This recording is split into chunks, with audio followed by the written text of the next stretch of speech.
68세의 관운이 있는 김민아와 함께하는 김준우입니다.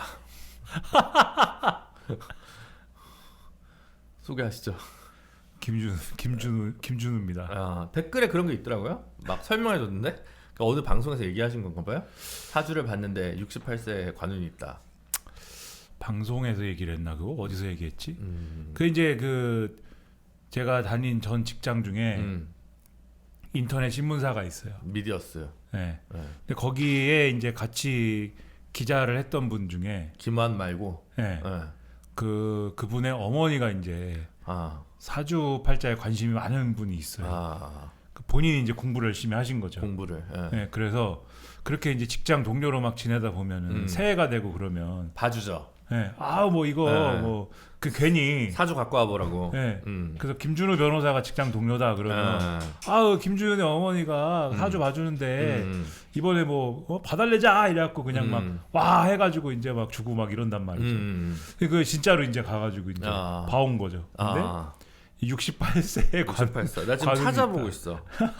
왜냐면 저기 강태공이 되게 늦게 관직에 올랐는데. 강태공이요? 몇 살에 했더라? 강태공까지 70세까지 관직에 나가지 않고 공부만 했다고 한다. 그 후에 70대 재상이 되거든 강태공이. 강태공급이라는 거 아닙니까 지금? 강태공은 모르겠고 그때까지 이제 건강이 유지가 되느냐. 네. 되겠죠. 자전거 열심히 타시고. 근데 이 술을 안 먹는 이유는 이제 건강에 이상이 생겼기 때문에 안 먹는 것이기 때문에 이미 뭐 좀 조짐은 좋지 않은데 아시는 분들은 다 아시겠지만 우리 건강 서적도 집필하신 적이 있는 우리 김민아 선생님입니다. 아니에요. 뭐였더라? 네. 다이어트 책 아니야? 아니요, 뭐 다이어트 책 아니에요. 있잖아. 아니야. 제가 없는 말 합니까? 아니야. 있는데? 아니야. 그 뭐 살 많이 쪄가지고 저기 운동하는 책을 뭐 쓰시지 않았어요? 아니에요. 네. 왜 이렇게 부인하지? 호적에서 팠어요, 걔는. 네. 그 책? 네. 있네. 메디치 미디어에서 나온. 거기서부터 호적에서 판 거예요, 그거는. 무슨 왕이라는 책이 있습니다. 네. 걔는 제명됐어요. 그렇구나. 네. 고혈압과 위궤양을 앓는 우리 시대의 흔한 비만남이다. 이렇게 저자 소개가 돼 있는데. 네, 그거 옛날이죠. 제명됐어요. 흑역사. 네. 절판됐을 겁니까? 중고 책방에서만 살 수 있습니다. 제명당했어요. 제명당했습니까? 네. 정말. 여하튼 건강서적까지 내신 우리 시대 참 스승이십니다.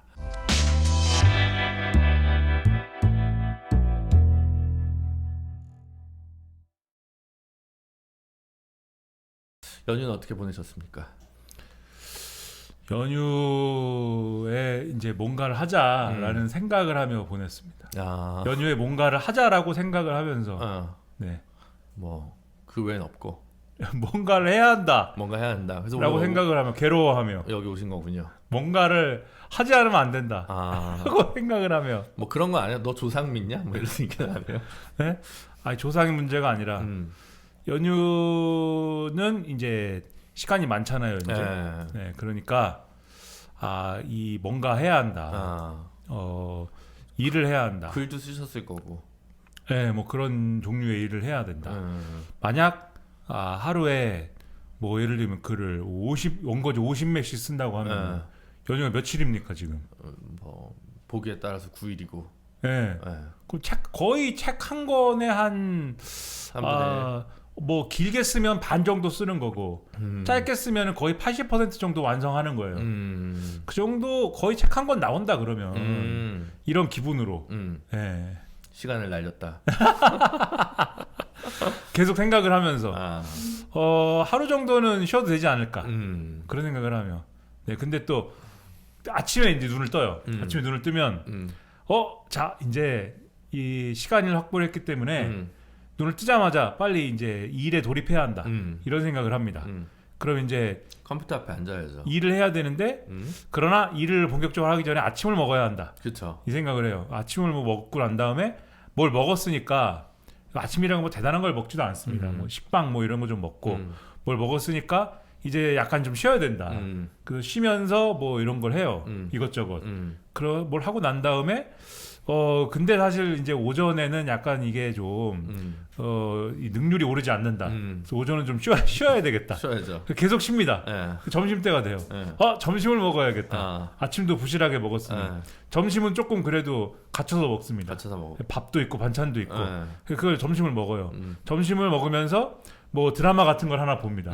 그 드라마를 보면 이제 드라마가 점심 먹는 시간 동안 안 끝나잖아요. 네, 그렇죠. 예. 그러니까 최근에 이제 드라마를 한 20분, 30분짜리를 보면 그래도 빨리 끝나는데 네. 최근에 보는 드라마 막 47분짜리 드라마예요. 그러면 이제 끝나질 않습니다. 앉아 그걸 보면서 이제 또 딴짓을 해요. 또. 예? 뭐 그 딴짓을 하면서 봐요 그걸 또. 근데 이놈의 드라마라는 게 꼭 아쉬운 부분에서 끝납니다. 그렇죠. 근데 이게 드라마를 넷플릭스 드라마란 말이에요. 계속 볼 수 있습니다. 다음 거에 나오잖아요. 네. 그러면 아쉬운 부분에서 끝났기 때문에 네.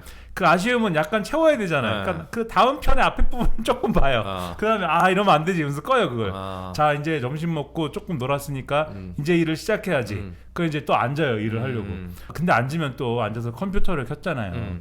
그러면 이제 컴퓨터를 켰으면은 내가 이제 그 뭔가를 하기 위한 작업 도구들을 펼치기도 하지만 뭐 인터넷도 있고 뭐 이것저것 있잖아요. 그쵸. 의미 없는 클릭질을 시작을 하죠 또. 네. 그거 뭐 하다가 내가 왜 이러지 이러는데 좀 졸려지기 시작합니다. 그래서 들어 누워가지고 약간 쉽니다. 이제 아무것도 안 했는데 또 쉬어. 그러다 잠이 슬쩍 들고.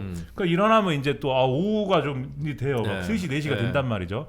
이렇게 시간을 날리면 안 돼. 그 조금 뭘 끄적이기 시작합니다. 그래도 조금 끄적인 다음에 뭐 얼마 되지도 않아요. 끄적이다 보면은 이게 글이라는 게 항상 좀 이게 속도가 붙어야 그쵸. 예? 자전거도 그쵸. 처음에 페달을 이렇게 좀 굴리는데 힘을 많이 오래 줘야 걸리죠. 그래야 샥 돌아가기 시작하잖아요. 힘이 많이 들어요. 한번 굴리기 시작하는데 그쵸. 진도가 잘 안 나가요. 그리고 이게 뭐 안 하다가 하는 거기 때문에 한참 쉬었잖아요 지금. 안 하다가 하는 거기 때문에 좀 찾아봐야 돼요 또. 찾는 동안 또 다른 거에 빠지고 또 뉴스를 클릭하고 뭐 이러잖아요. 그러니까 인문계 대학원생 같은 얘기세요 지금. 죄송합니다. 전국에 계신 진도 안 대학원생. 나가면 이제 한 5시 돼요. 거의 이제 저녁밥을 뭘 먹어야 되나 생각하기 시작합니다. 네. 근데 이제 배달을 시킬 거잖아요. 그러니까 많이들 쉽니다 지금 연휴가 되고 해서 그쵸. 제가 이제 시켜 먹는 데가 이런 데가 쉬기도 하고 해서 너무 고민이 됩니다. 뭘 먹어야 될까? 메뉴 정하는데 1시간이 걸려요. 네. 1시간 동안 이걸 시키면 너무 많이 오고 이걸 시키면 또 너무 비싸고 이걸 시키면은 내가 이거를 챗 GPT한테 물어봐요. 뭘 먹어야 되니? 말도 안 되는 얘기를 하고 챗 GPT를 구박을 하고 넌 그래서 안 되는 거야. 딥식을 이제 쓰지 않습니까? 딥식 안 씁니다. 아직 안 씁니까? 네, 그거 안 합니다. 네. 챗 GPT를 괴롭히고 챗 GPT와 이제 말싸움을 하고 너 왜 내가 이모지 출력하지 말라고 했는데 왜 출력해? 뭐 이런 걸 하고 분명히 지금 이제 편집하면은 이거 어떻게 할 건지 알아요? 빨리 돌립니다 편집을. 이렇게 됩니다 이제. 네, 그래가지고 뭘 이것저것 그 6시가 되면 밥을 먹어야 돼요. 이제 저녁 시간이잖아요. 그 배달을 이제 아무거나 시키고 6시 반 되면 배달이 오고 저녁을 먹으면서 뭘 해야 됩니까? 마저 드라마를 봐야죠. 드라마 봐요 또. 그렇죠. 아까랑 똑같은 일이 또 일어납니다. 드라마 반복돼서. 보고 앞에 거 좀 더 보고 그다음에 드라마 보고 나면 좀 쉬고 밤 되잖아요. 밤에 이제 큰일 났다 이러면서 이제 쓰는 거 이제 또 그거를 쓰다 보면 이제 밤을 조금 새 가면서 뭘 또 그러면서 이제 늦게 자고. 그럼 뭔가 올해 새로 계약한 책이 있다는 얘기죠 지금. 계약을 일부러 안 했어요.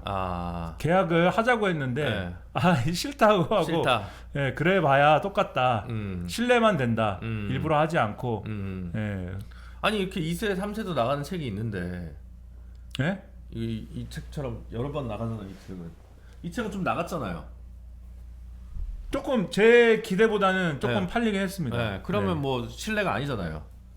출판사 입장에서는. 아니 근데 이제 이 책 같은 경우에는 이 책을 계약하고 나서 나오기까지는 몇 년이 걸렸어요. 네, 처음엔 저 컨셉이 아니었어요. 네, 근데 보다 못한 사장님이 이제 제발 좀 써야 한다 이제. 그러니까 보통 그 책을 쓴다는 사람들의 행태가 그렇죠. 저도 한번 그렇게 파토를 냈습니다. 네, 계약을 한다고 해서 계약을 하진 않았지만 바로 나오고 이러지 않습니다. 근데 이번에는 윤석열이 이렇게 개판을 치고 예? 이 지경을 만들어 놨잖아요. 그리고 이제 조기 대선이 아무래도 있을 거지 않습니까? 그러면 이거는 약간 마감이 좀 정해져 있는 거거든요. 그렇죠. 조기 대선이라는 적어도 시즌에는 맞춰야 되지 않습니까? 그렇죠. 뭘 내고자 한다면. 그렇죠. 그거 진짜 얼마 안 남았잖아요. 이거는 만약에 조기 대선 시즌에 맞춰서 책을 낸다라는 만약에 스케줄이 있다고 하면 윤석열 밀어서 잠금 해제 이런 거? 뭐 그딴 그딴 거는 아니지만 옛날에 뭐였지? 안철수 밀어서 잠금 해제였나? 뭐 그런 거 하나 내시지 않았습니까? 그런 거 쓰고 욕 많이 먹었으니까 공저였던 것 같긴 해. 그 4명이 공저를 했는데 예. 그 4명이 너무 힘들었어요. 그 인생이 다 힘든 분들이죠. 거기서 무슨 뭐 안철수 만세를 부른 것도 아니고 예. 그거는 예를 들면 안철수 욕도 많이 있거든요. 예. 그러나 제목이 그러다 보니까 그 아까 그 호적에서 판 책하고 같은 출판사 그 출판사 사장님의 아무튼 제목 센스 많이 팔린 거 아닙니까 그 책은? 제목 아니에요. 네. 그건 아니라고 보는데 아무튼간에 그 욕 많이 있습니다. 안철수 욕 거기 보면은 안철수는 이명박 같은 거다라는 얘기도 있는데 아무튼간에 일정을 고려하면은 최소한 2월 달에는 뭐 결과물이 나와야죠. 2월 중순에 나와야 돼요 이게. 그렇죠. 그래야 책을 뭐 작업을 또 할 거 아니에요. 후반 작업을. 그렇죠. 제가 볼 땐 이거는 야 그러면 번개불에 콩 구워 먹듯이 해야 되는데 이거는 무모한 도전이거든요. 요즘 윤석열 책이 잘 팔린다 그러더라고요. 윤석열이 쓴 책이 아니면 윤석열이 쓴 책인 것 같은데. 윤석열을 연구하는 겁니까? 왜 이 사람 왜 이러는 건지?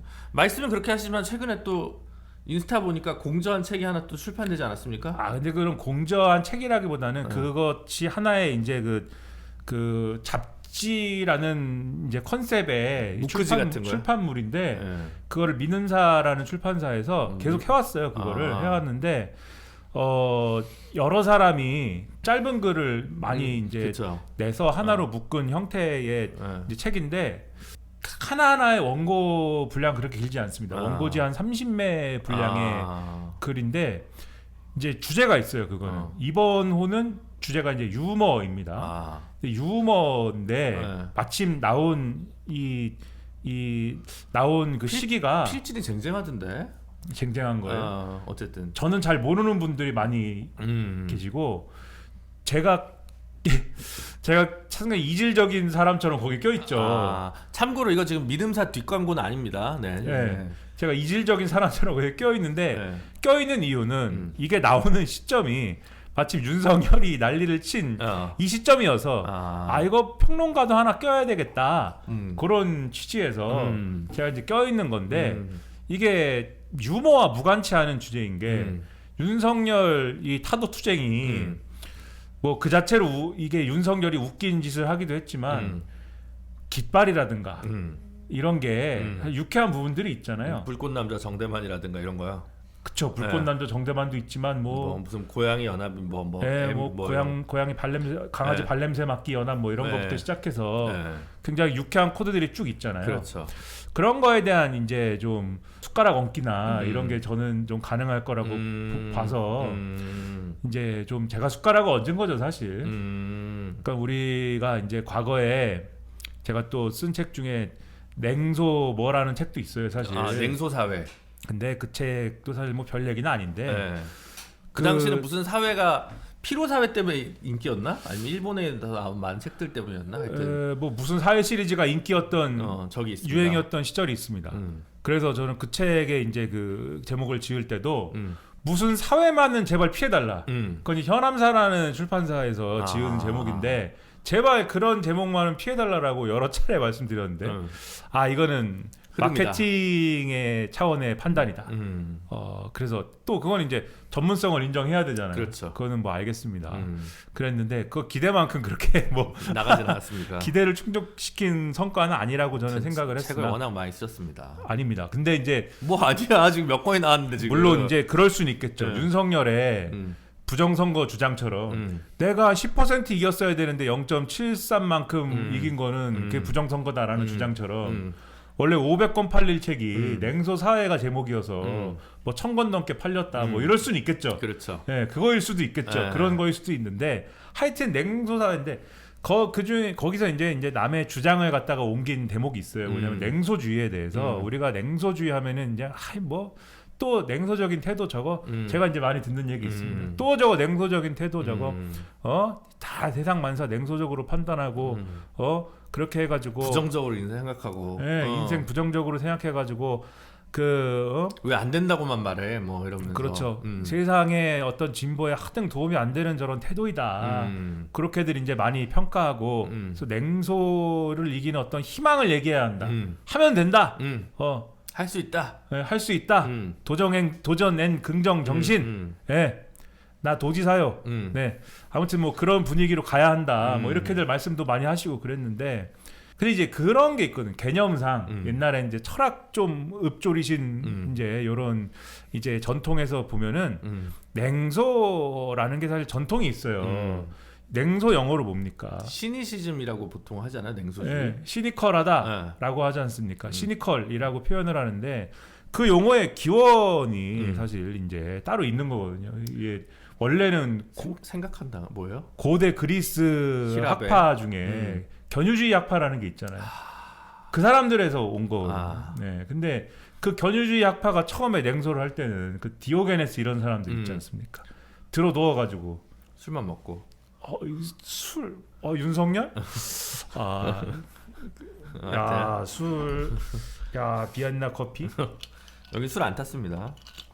비엔나 소시지?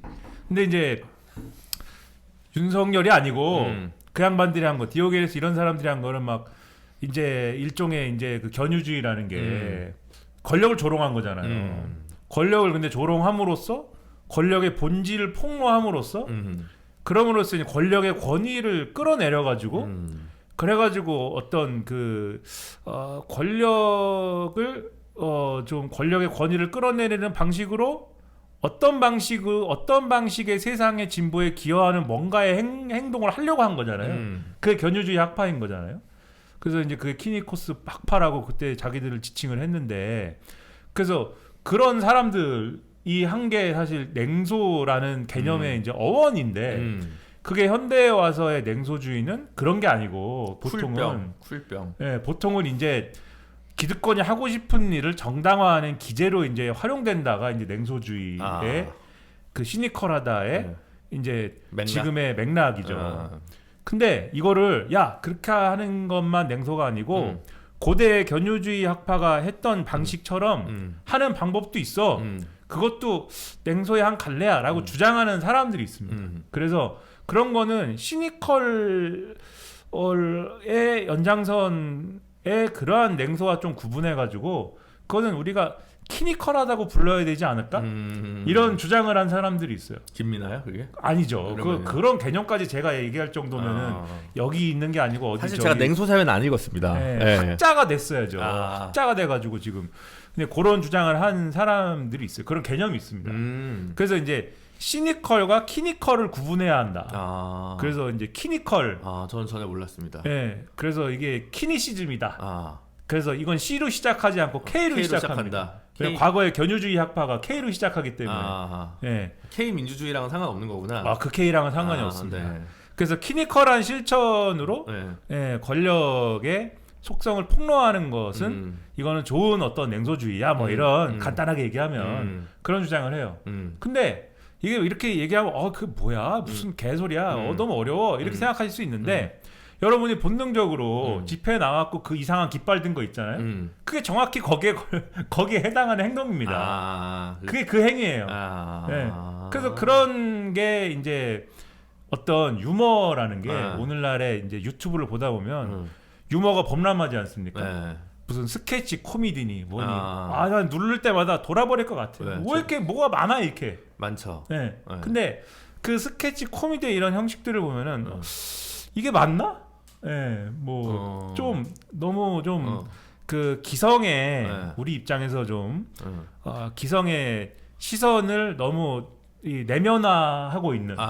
그래서 만약에 그걸 진지하게 주장했으면 좀 욕먹을 만한 얘기를 유머 코드화 해가지고 공급을 하니까 그게 좀 용납되는 것 같은 듯한 얘기를 오히려 이렇게 좀 다른 사람에게 내면화시키는 그런 코드가 너무 많지 않나? 오히려 보수적으로 작동한다. 네. 일상의 재현이란 이름하에. 네. 그런 생각을 하게 만드는 컨텐츠가 많거든요. 그래서 유머가 기득권의 생각을 재생산하는 데 일조하고 있는 거 아니냐 이런 생각을 할 법한데 꼭 그런 작동 방식만 있는 게 아니고 우리가 집회에서 깃발을 막 흔듦으로써 그게 아닌 방식의 어떤 실천을 우리도 모르게 했다. 예. 그래서 그게 유머의 기능인 것이다라고 주장을 했습니다. 그 짧은 책에서, 네, 그 잡지에서. 이 잡지에서. 근데 그건 이제 제가 이제 그 짧은 글에서 한 주장이고, 그러면 그 잡지에 실린 글들이 이제 그런 얘기만 있는 거냐? 저는 생각도 못한 어떤 얘기, 정치적인 얘기만 있는 그 책이 아니거든요. 오늘 완전 책 광고인데? 아니, 책 광고가 아니고 네, 유머가 뭔지에 대한 굉장히 저는 생각도 해보지 못한 굉장히 깊은 고민과 실천에 대한 얘기들이 많이 있었어요. 책 제목이 뭐죠? 그냥 유머예요. 유머예요? 그 잡지 시리즈 이름은 인문 잡지 한 편이라는 시리즈입니다. 여러 시리즈들이 있는데 아무튼 그래서 그건 뭐 좋은 얘기들이 많이 있었다. 제가 그냥 편집 과정에서 보니까 네. 유머를 유머 1번지만 알고 계신 우리 아재 청취자분들은 꼭 유머 1번지 사보시면 와 유머 1번지는 언제적 야 유머 1번지 50대 거 아닙니까? 야 유머 1번지 아세요? 유머 1번지 여기 편집하시는 분들 야, 유머지 몰라요? 유머 1번지 야 유머 1번지 대표 코너 생각나는 코너 뭐 있어요? 잘 돼야 될 텐데 그거 아닌가? 회장님 잘 돼야 할 텐데 김영권 선생님 나오셔가지고 돌아가신 김영권 씨가 회장님 우리 회장님 그 유머 1번지로 기억하는데 그거 잘 몰라. 그렇죠? 그 유머 1번지인지 뭔지. 왜냐면 네로 25시는 쇼비디오 자키였던 것 같아요. 쇼비디오 자키죠. 맞습니다. 그 네로 25시가 그건 네로 25시가 이제 정치풍자. 유머 1번지는 회장님은 이제 재벌 비판. 이거 다 그런 거 아니겠습니까? 그런 맥락이 있는 맥락이 있는 코미디죠. 유머 1번지는 그게 있었어. 최양락 씨가 하는 거는 그거가 있었죠. 나는 봉이야. 그거. 그게 있었을 거고. 그 심영래 씨가 그 펭귄으로 나오는 건 쇼비디오. 심영래는 그 변방의 목소리. 오재미 씨랑 나오는 슬랩스틱 코미디. 이마룡 뭐 이렇게 나와가지고. 그다음에 자료화면 많이 나가야 됩니다. 네. 아니 자료화면 안 해도 돼요. 그 자료화면까지 힘들게 시켜요 왜? 그거 찾기도 힘든데. 그다음에 그 군대 코미디 동작 그만 이봉원 나오는 거. 거기 많이 나왔죠. 많이 나왔죠. 네. 동작 그만은 영화로도 나오지 않았나? 대단했죠 동작 그만. 네. 병영국가에서 또 이제 코미디 아니겠습니까? 그렇죠. 다 정치 경제적 맥락이 있어요. 하이 코미디였어 다. 그런 맥락들이 굳이 찾으려고 하면 다 있었어요. 다 있었어요. 네. 그 북청물장수, 부채도사, 뭐 별의 별 다 명작들입니다. 그 어린 나이에. 그러니까 그게 할 때는 저는 이제 뭐 나이가 한 자릿수의 나이였을 거 아니에요. 초등학생도 아니었었어요. 초등학생이죠. 저도 한 4학년 때 본 것 같은데 4학년 5학년 때. 몇 년도입니까 그게? 그럼 한 88년 89년. 88년이면은 초등학생도 아니죠. 무슨 소리야? 초등학생 입학을 했겠지 이제. 나는 태어난 게 82년이고. 그래요? 사회적으로 출생 신고를 한 건 83년인데. 출생에 또 비밀이 있군요. 비밀이 있죠. 엄청난 비밀. 그건 여기까지. 개인사니까 그쵸? 지켜드려야 됩니다. 83년에 출생 신고를 했는데 그 시기면은 뭐 만약 그 연도가 맞다고 하면 난 초등학교도 안 들어갔죠. 근데 굉장히 열심히 봤습니다. 유머 1번지. 그 어린 나이에. 오늘 방송이 어디로 산으로 가고 있습니다. 명절인데 뭐 어떻습니까? 그래, 명절 뭐 조회수 포기하세요. 뭐. 조회수는 뭐 이집이 나왔습니다. 지금 쓸데없는 얘기를 이렇게 쭉 했지만 여러분의 재미와 그 명절의 어떤 명절 기분을 위해서 이렇게 옛날 얘기도 하고 있지만 지금 돈이 들어왔다는 게 중요한 거 아니에요. 감사합니다. 네. 뭐야? 뭐 한 100분이 넘는 분이 일정한 군자금을 이제 보태 주셔가지고 방송을 지속할 수 있는 뭐랄까 인공호흡기를 달아주셨다. 네. 이렇게. 근데 조회수는 계속 정체다. 가만 있어요. 그래도 고맙다는 얘기를 먼저 많이 하고서는 조회수가 뭐 오늘 어렵다 자막 이렇게 나오고 있을 겁니다. 100분이 넘는 분이. 근데 이름을 안 쓰셔. 이름을 썼던데요. 김준훈의 이상형 뭐 이런 게 들어갔다고 그러는데. 김민아를 사랑해 주세요. 뭐 이런 식으로 써가지고. 그러니까 저는 좀 불쌍한 얘기들이죠. 사랑해 줘라. 뭐 왜 김민아 푸대접하냐 뭐 이런 건데. 김준훈의 이상형 뭐 이런 거는 김민아를 언급한 게 훨씬 근데 내 통장이 아니어서 내가 그걸 다 보지 못해서 그런데 우리 감독님 그러기 때문에 그렇긴 한데 어쨌든 많은 분들이 보내주셔서 감사히 여기고 있습니다. 예. 너무나 감사한 말씀이고 죽으라는 법은 없구나. 예. 근데 약간 이제 그 고액 후원자도 있다고 제가 아까 얘기를 들었는데 고액 후원자는 이제 당적을 좀 의심해봐야 되는 사람들입니다. 예. 예, 대부분 뭐 정의당이라든가 예. 무슨 뭐 변호사라든가 진보신당이라든가 네. 뭐 이런데 출신 분들이 알만한 분들이 몇 분 아니 근데 그 변호사님은 사실 정확히 민주노동당 때부터 네, 민주노동당 때부터 유명한 변호사님이 좀 고액 후원하신 게 있는 것 같더라고요. 네. 고액 후원이 엄청난 고액 후원으로 엄청난 무시무시한 무려 두 자릿수 숫자에 네, 두 자릿수 두 자릿수 네, 무려 두 자릿수 하여튼 부대표 하신 분들이 좀 내셨다. 이 변호사님 전설이 있어요. 네. 어떤 전설? 제가 알기로 그 민주노동당 시절에 변호사님이 정책부장인가 법률부장인가 하셨죠. 혜성처럼 나타나신 분이거든요. 제가 알기로 혜성처럼 나타나셔가지고 민주노동당 상근을 하시는 거예요. 그때 민주노동당 저임금 줄 때입니다. 그쵸. 제가 알기로 맞아요. 말도 안 되는 저임금을 줄 때예요. 130만 원인가 줄 때죠. 130이나 줄 때예요? 이야. 원내 전에. 그렇죠. 그때는 그럴 때 아닙니까? 그러니까 2004년 이후냐 이제 2000년부터 2004년 사이냐가 좀 다르죠. 2004년 이전에 말도 안 되는 임금 줄 때예요. 그때는 임금이라고 부를 수가 없었습니다. 뭐 그거는 활동비 이렇게 줄 때 주점 티켓 몇 개 사고 나면 남는 게 없지. 말도 안 되는 돈을 줄 때 제가 알기로는 그때도 이미 그 민주노동당 중앙당에서 뭐 있었던 걸로 저는 알고 있는데 뭐 정확하지 않을 수 있어요. 팩트가 그 워낙 먼 옛날이니까 20년도도 전 아니니까. 근데 그때 이제 제가 알기로는 컴퓨터를 활용하여서 스타크래프트를 했다. 사무실에서. 사무실에서. 네. 근데 지나가면서 사람들이 뭐라고 했을 거 아닙니까? 아니 아무리 그래도 아무리 당신이 변호사여도 이건 넌 좀 너무하지 않느냐? 너무하지 않냐?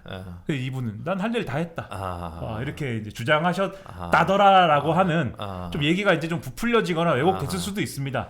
사실 그때 그런 버전은 저도 대학 들어올 때 선배들이 작년에 선거를 졌는데 쥐레찾기를 너무 많이 해서 그렇다.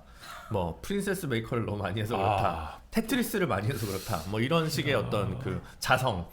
운동권이 컴퓨터 앞에 앉으면 아까 얘기하신 것처럼 이제 문건 안 쓰고 쓸데없는 짓을 하지 않습니까? 근데 이제 그럴 때 그런 일들을 많이 했었죠. 테트리스까지는 이해가 되는데 프린세스 메이커는 정치적으로 문제가 있죠. 덕력이 좀 있으신 분이 있었네요. 그렇죠. 그것도 참 문제가 아직도 나오나요? 그거는? 프린세스 메이커 시리즈가 그거는 5가 5 이후에는 나오지 않고 있죠. 근데 그렇군요. 5 사실 그 얘기는 상당히 복잡한 얘기인데 5 이후에 이제 그 IP를 국내 뭐 개발사가 뭐 이렇게 했는지 좀 뭐 해보려고 뭐 모르겠습니다. 그리고 이제 옛날 거를 다시 뭐 리메이크를 하고 또 뭘 해서 닌텐도 스위치에다가 또 한 게 있는데 아무튼 그 뭐 복잡한 얘기지만 저는 사실상 나오지 않고 있다라고 봅니다. 그렇군요. 네. 그렇습니다. 하여튼 어디까지 얘기가 갈지 모르지만 어쨌든 100분이 넘는 우리 청취자분들께서 왜 몇 명이 집계가 안 되냐 이제 그 뭐 80 몇 건이다. 그럼 이체되는 게 80 몇 건이라고 이제 나옵니다. 앱에 100건이 넘으면 100건 이상이라고만 나와서 뭐 그렇다. 어쨌든 감사드리고 그래서 조금 힘을 얻었지만 계속해서 많은 후원 부탁드립니다. 부가세도 내야 되기 때문에. 부가세 내셔야 될 거예요. 사업자 등록해서 아마. 사업자 등록을 했다. 물론 이제 많이 못 벌면 면세 구간도 있을 것 같은데 모르겠습니다. 그건 가까운 세무사랑 나중에 상의를 저희가 해볼 문제고 그럴 일이 있으면 좋겠네요. 상의해볼 일이.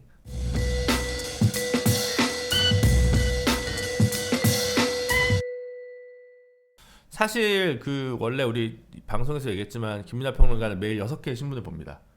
근데 사실 이번 연휴 때는 별 뉴스가 많지 않아서 신문이 안 나왔어요. 그래 별로 볼 게 없었죠. 신문도 안 나오고 그다음에 다들 이제 명절에는 정치권도 뭐 바쁘고 해가지고 그 헐뜯는 거 외에는 헌법재판관까지 이제는 그 SNS까지 뒤져갖고 뭐 헐뜯고 뭐 이런 얘기 외에는 그렇게까지 뭐 문영배 재판관이 뭐 누구 팔로우했다 뭐 이런 거 그건가요? 그렇죠. 그러니까 헌법재판관 SNS를 뒤지고 정계선 재판관 뭐 그 동생이 뭘 하고 있다 뭐 이런 이미선 거. 재판관 이미선 재판관이구나 참. 이 정계선 재판관은 다른 얘기고 이미선 재판관 동생이 뭘 한다 뭐 이런 거 뒤져가지고 막 이제 공격하고 그다음에 민주당에서는 갑자기 이제 뭐 이제 그 명절 앞두고 소위 말하는 비명계 인사들이 뭐 목소리를 높이는 거에 대해서 아 왜 그래 뭐 이렇게 얘기하고 뭐 이런 거 정도 외에는 정치 뉴스랄 게 뭐 딱히 뭐 지금 뭐 없죠. 그것도 이제 사실 제가 하나하나 좀 정리할 필요가 있을 것 같은데 아, 문영배 재판관은 저도 패친입니다. 아 그래요? 아, 네. 오. 만난 적은 없어요. 어. 전화번호도 모르고 뵌 적이 없는 분입니다. 그래서 뭐 그거 패치 맺은 거 가지고 그렇게까지 뭐 얘기할 것인가라고 하는 거고 이미선 재판관 논란이 제일 황당한 것 같아요. 예. 왜냐하면 저도 이제 관계가 있는 거니까. 아, 왜 관계가 있어요? 아니 이미선 재판관님 동생분이 민변 부회장님이에요. 그럼 그러니까 이씨니까 이모 변호사. 네. 근데 아니 이미선 재판관이 재판관 됐다고 그분을 우리가 부회장 시키는 게 아니잖아. 무슨 대기업이면 대관 업무를 하라고 이제 예를 들면 그렇게 승진할 수 있겠지만 원래 그냥 가장 헌신적으로 활동하시는 분이어가지고 이제 그냥 한 건데 그래서 걔 고생하는 자리인데 민변 부회장이 뭐 활동비가 나옵니까? 뭐 무슨 급여가 나옵니까? 아무것도 안 나옵니다. 그냥 이제 그냥 하는 건데 뭐 그것도 지금 그건 뭐가 부적절하다는 것이지. 정계산 재판관 얘기는 지난번에도 이제 황 변호사님 얘기는 우리가 지난번에 그쵸. 한번 네. 얘기했으니까 공익인권재단. 대탕할 게 없고 그러니까 할 얘기가 없으니까 아무 얘기나 막 한다. 저는 이제 그렇게 기본적으로 이제 보는 거죠. 그렇게 따져가지고는 참 뭐가 그렇게 뭐 모르겠다는 둥 그게 맞는지 모르겠다는 둥 아니 법적으로 아무 문제가 없어요. 그럼 민변에 뭐 무슨 민변이 무슨 뭐 탄핵소추 대리인단입니까? 그것도 아니고 민변에서 활동하는 사람이 있고 그냥 그리고 그러면 그 사람들은 형제자매 연자제를 부활하자는 사람들 아닙니까? 이게 문제가 얼마나 심각해요. 그러면 뭐 따지고 들면 뭐 예를 들어 옛날에 민주당에 있던 뭐 지금 나중에는 윤석열이랑도 친했던 김모 정치인이라고 있습니다. 최모 배우랑 혼인하신 분 있잖아요. 예, 그분도 남동생이 중앙대 김모 교수님 아닙니까? 그렇죠? 그분 형제가 완전 다른 정치적 생각을 가지고 있어요. 내 실명 토크는 안 할게 여기서는. 아니 이것도 실명을 얘기 안 합니까? 그분들 아버님이 이제 과거에 유명한 이제 김철이라고 하는 정치인이고 그분의 아들들이 지금 한 명은 김한길이고 한 명은 김누리 교수다 이거 아닙니까? 네, 그렇습니다. 뭐예요 이게 뭐 이게 비밀입니까? 뭐? 알겠습니다. 그러니까 완전 다르잖아 생각이 사상이 형제 간에서도 얼마나 그 관계들이 다른데 참 이해할 수 없는 일들이 많이 있습니다. 그러면은 만약에 윤석열 측에서 기피 신청을 할 만한 사유가 되려면은 예를 들면 어느 정도가 돼야 돼요? 가정을 해본다면. 가정을 한다면 이제 그 이미선 재판관님 동생이 있는 사무실에서 탄핵소추 대리인단에 들어가면 문제가 되죠. 사무실에서? 사무실에서 법무법인에서. 법무법인에서? 그러면 문제가 된다? 기피 신청은 해볼 수 있죠. 당연히 그거는. 기피 신청을 해볼 수 있다. 받아줄 수도 있고 그냥 뭐 그런 건 당연히. 그 김선수 대법관님 이제 퇴임하셨으니까 근데 이재명 재판 관련해 가지고 그 권순일이 어쩌고 저쩌고 했다는 그 재판에서 아마 스스로 회피했을 걸요. 옛날에 그 사건을 이재명 대표의 사건을 한 적이 있다고 해서 자진해서 아마 회피 신청을 한 적이 있을 거예요. 그러니까 법적으로 문제가 되거나 진짜로 그런 게 되면 알아서 다들 합니다. 근데 뭐 선임한 게 아니잖아요. 그럼 그건 무슨 상관이 나는 거죠. 완전 이상한 얘기를 하고 있습니다. 그 문영배 재판관의 경우에는 SNS를 이제 열심히 한 거예요, 과거에. 근데 그 시점을 보면은 막 10년 전, 뭐 10몇 년 전, 뭐 이런 시점 아닙니까? 그러니까 SNS도 그렇고 우리 인터넷도 그렇고 하루가 다릅니다. 하루가 달라요. 인터넷 SNS를 따라가기가 어렵습니다. 어렵습니다. SNS 열심히 하세요? 트위터 X는 안 하고요. 네. 안 하고요. 페북은 간간히 하고 인스타는 더 안 하고. 그렇습니다. 중년입니다. 페이스북에 gat혀 있는. 따라갈 수가 없어요. 지금 원래 안 하셨어요. 안 하니까 안 하지만 과거에 할 때를 생각해 보면 10년 전에는 조금 했잖아요. 10년 전에 생각해 보면 이슈가 하루가 다른데 그쵸. 따라갈 수가 없어요. 인터넷 세상. 여기 계신 분들 하세요? 제가 볼 때는 거의 뭐 당연한 거 아니야 이런 표정으로. SNS 없으면 못 사는 사람들처럼 지금. 네? 문영배 재판관님은 오히려 저희는 제가 볼 때 뭐지? 다큐 어른 김장하라고 왜 진주에 네. 한약방 하셔가지고 네. 지역사회에 엄청나게 기부 많이 하신 분 있잖아요. 네. 그분 그 무슨 저기 뭐 이렇게 기념식 같은 거 할 때 문영배 재판관님도 그 장학금을 받은 수혜자여가지고 거기 가서 이제 발언하는 게 있습니다. 울면서. 네. 그게 울컥하는 장면이에요. 네. 좀 되게 좋았거든요. 그런 거나 좀 보도하라고요. 그런 거나 좀. 참. 뭐 갑자기 언론에 지침을 주고 그래요. 갑자기. 하여튼 뭐 하여튼 그런 생각이 들었다. 근데 여기 계신 분들 반응을 보니까 거의 제가 볼 때는 트위터 없으면 못 사는 사람들이다라는 지금 분위기가 상당히 지금 예, 트위터 중독자들 같은데. 네, 굉장히 정신없는 세상인데 10년 전에랑 비교를 하면은 지금 그 SNS의 위상도 많이 축소됐습니다. 그렇죠. 옛날의 SNS가 아니에요. 또 10년 전에 SNS라는 거는 사람들의 뇌하고 SNS가 동기화가 돼 있다. 네, 거의 직결돼 있어요. 그때 문영배 재판관은 헌법재판관도 아니었잖아요. 그쵸, 아니었죠. 그냥 판사지 않습니까? 네. 그때 보면은 문영배 재판관이 SNS, 트위터에 뭘 쓰냐, 롯데자이언츠 응원 같은 거 씁니다. 판사가 편향돼 있네 사법부가. 판사 롯데자이언츠 이대호 선수에 대한 평 같은 거 씁니다. 네, 근데 그렇다고 뭐 거기다가 그 판사인데 그래도 트위터에다가 뭐 이대호 이거밖에 못하나 뭐 이렇게 썼겠습니까? 판사답게 품위 있게 써요 또. 네? 이대호 선수가 뭐 이렇게 해서 이렇게 했다 뭐 이렇게 쭉 쓰면서 뭐 이런 역시 이대호는 뭐 야구 천재 이미 다시 한번 증명되었다. 하지만 이러한 장면은 다시 보고 싶지 않다. 뭐 이렇게 품위 있게 씁니다. 네? 훌륭하시네요. 뭐 매양 뭐 쓰는 거예요. 페이스북도 마찬가지 아닙니까? 근데 거의 글을 안 쓰셨는데. 네? 거의 글을 안 쓰면 제사 지내는 거 글 쓰고 제가 몇 번 봤거든요. 네. 근데 글을 별로 안 쓰셨는데 그리고 재판관 되고 나서는 더더욱 안 쓰셨던 것 친구 같은데. 공개로 썼나 보죠. 재판관 되고 나서는 이제 자제도 하시고 그랬겠죠. 친구라니까. 네? 회복 친구인데. 그건 이제 먼 친구든지 뭐. 먼 친구죠 사실. 본 적이 없는 몇천 명 중에 한 명이죠. 그러니까 페이스북이랑 모르실 거야 내가 패친인지. 그러니까 저 SNS 문화라는 게 매양 그렇게 쓰는 거잖아요. 시시콜콜.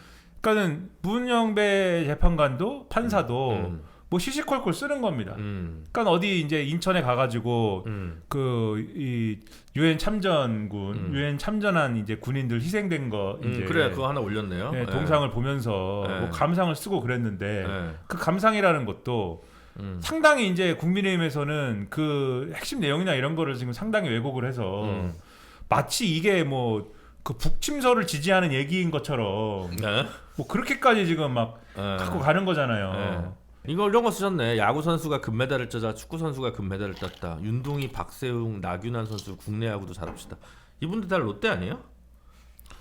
그러니까 이런 얘기를 막 쓴다고요. 그러니까 이게 시시콜콜. 그러네요. 벌초한 얘기, 영화 본 얘기, 그런 얘기 쓰시네요. 그러니까 시시콜콜 쓰잖아요. 이런 거를. 그리고 뭐 이 아까 말씀드린 유엔군 그 얘기, 이 사람들은 이렇게 희생된 분들은 무슨 생각을 가지고 이 먼 곳까지 와서 이 전쟁에 참전을 했을까?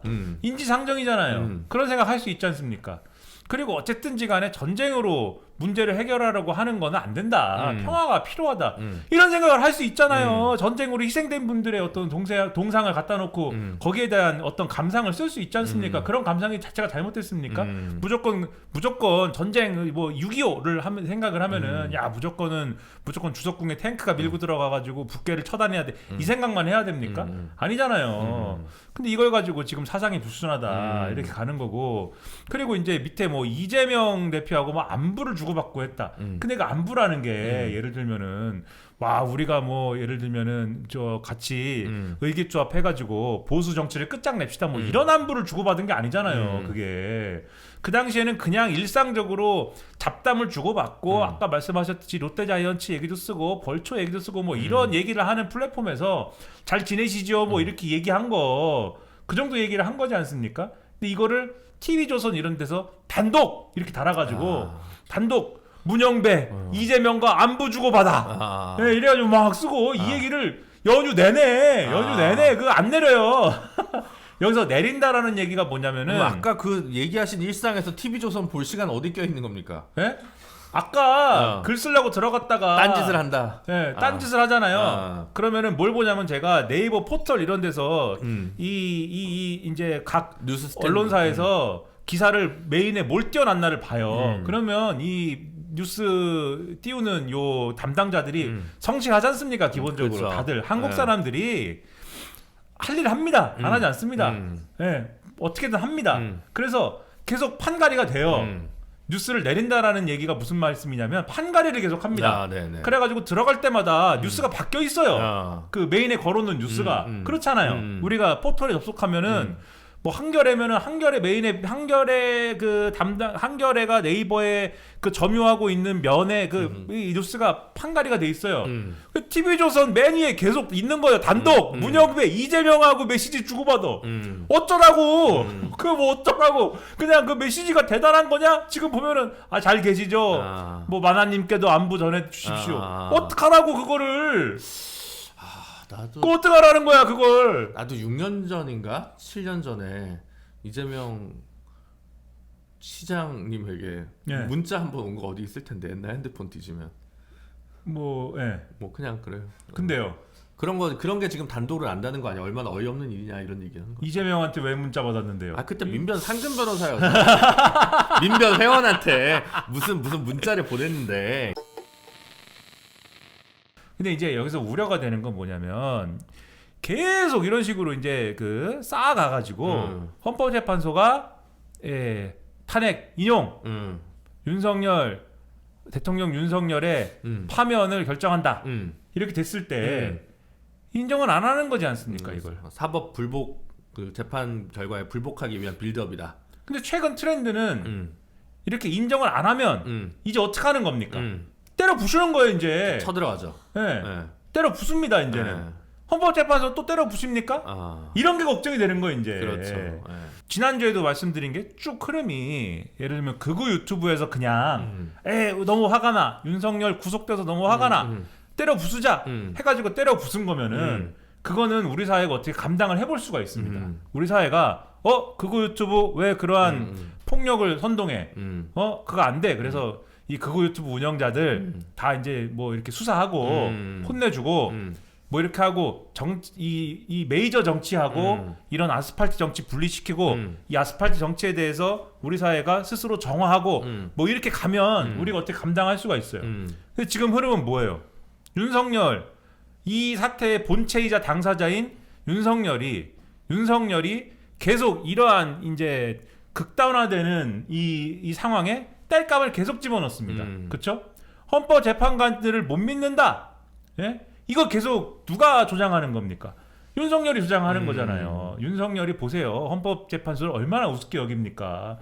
그 재판관들이 보고 있는데 판사가 보고 있는 눈앞에서 김용현하고 김용현하고 진술에 대해서 입맞추기를 시도를 하잖아요. 그렇죠. 그런 일이 있습니까 재판에서? 판사가 보고 있는데 공범 둘이서 공범 뭐 정확하게 법적으로 공범이 성립하는지 제가 모르겠지만은 비유하자면 공범 둘이서 자 우리가 여기서 이 위증을 우리가 서로 위증에 대해서 한번 논의를 해보자 이래가지고 서로 그래 눈치 코치해가지고 진술을 맞추는 일이 있어요 그게? 그렇죠. 그런 일이 없잖아요. 없죠. 상상을 할 수가 있습니까? 어떻게 그런 일이 일어납니까?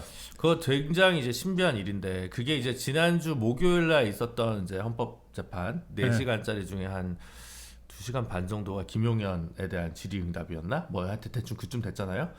저도 이제 한 2배속으로 돌려봤습니다. 황당한 장면이 몇 개 있죠.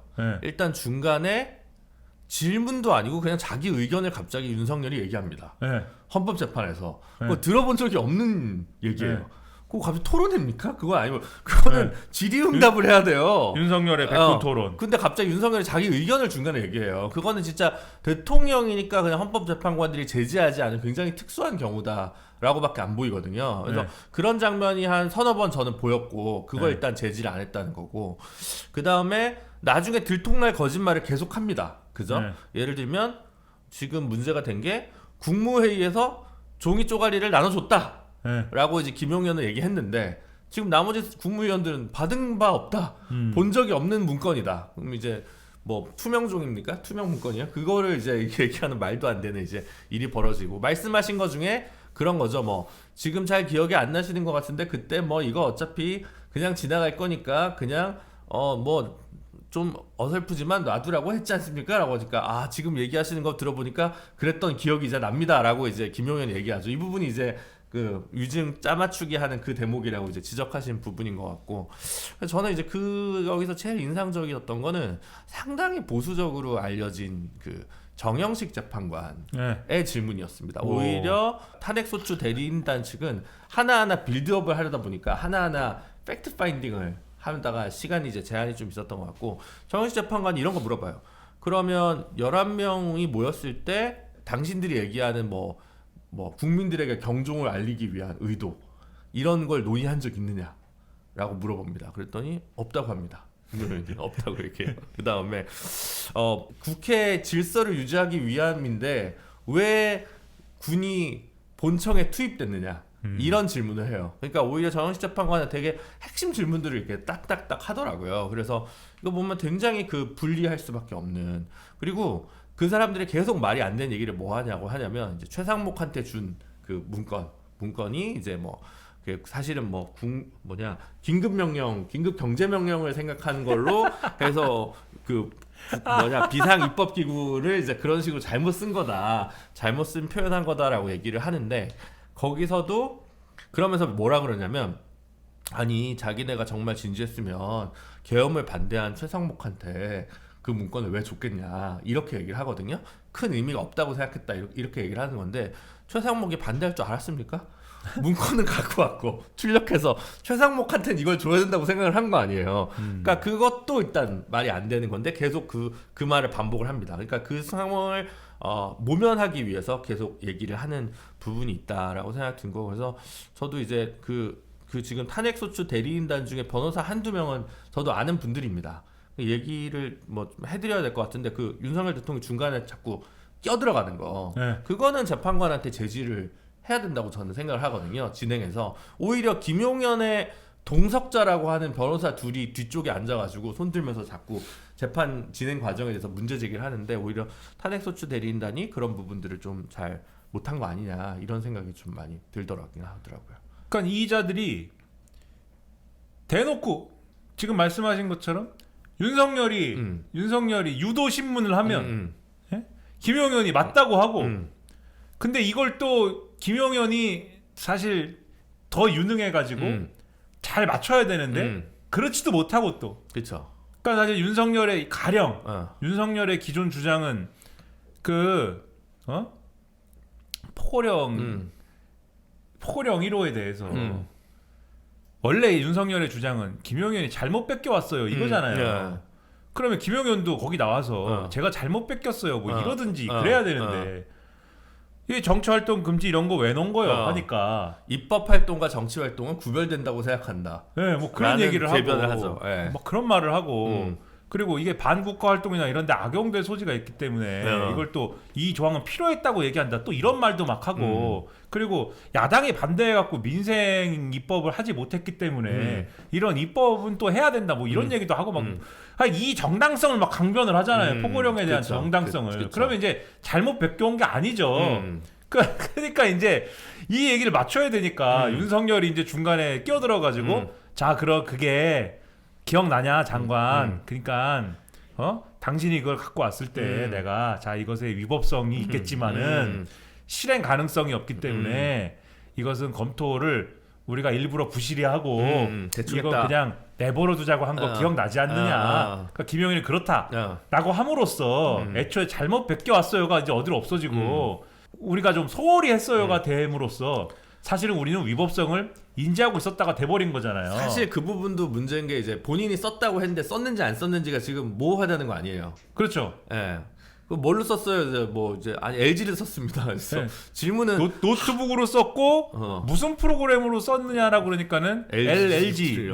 한글이냐 워드냐를 질문한 건데 LG. 그럼 LG 말고 프로그램이 뭡니까? 그래서 잘 모르겠습니다. 그럼 본인이 쓴 거야? 한글이랑 워드 정도는 본인들이 기억할 수밖에 없는 걸 텐데 뭘 쓴 걸까요? 아니면 훈민정음을 쓴 걸까요? 근데 이제 그거에 대해서 이제 옛날에 도스 시절에 있긴 있대요, 그게. LG인지 금성산지가 개발한 그러니까 삼성이 훈민정음이잖아. 그건 이제 근데 윈도우 시절일 거고. LG는 또 따로 있대요. LG가 도스 시절에 개발한 LG 때인지 금성사 때인지 모르겠는데 하나워드라는 게 있어요. 도스 환경에서 돌아가는. 기억하실지 모르겠는데 원래 이제 한글 워드 프로세서도 도스용이었습니다. 그렇죠. 그건 알죠. 네, 그 시절 근데 그거 제가 그 UI를 보니까 그것도 나오기 전인가 이게 싶은 로터스 1, 2, 3라고 알아요? 로터스는 알죠. 네. 그 시절 그 UI인데 이거는. 근데 아무튼 굉장히 고대 프로그래밍 걸로 보이는. 로터스까지는 제가 못 배운 코볼 배우다가 제가 컴퓨터 프로그래밍 언어고 그거는. 근데 코볼 배우고 나서 로터스를 배운다고 나한테 학원에서 그랬었는데. 학원이 좀 이게 대중이 없네요. 로터스는 엑셀의 전신인 거고, 그렇죠? 로터스 1, 2, 3는. 아무튼 뭘 배워? 그 전에 뭐 써? GW 베이직이었.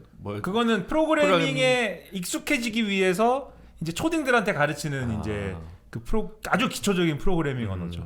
근데 아무튼 뭐 그런 말도 안 되는 거를 눈치코치. 그다음에 군인들은 280명을 내가 동원을 했는데라고 윤석열이 김용현이 아무 얘기도 안 하는데 아무 말도 안 하는데 280명을 내가 동원을 했는데 280명 280명을 동원을 했는데 자, 내가 영상을 보니까 본청 안에도 있고 밖에도 있고 막 그럽디다.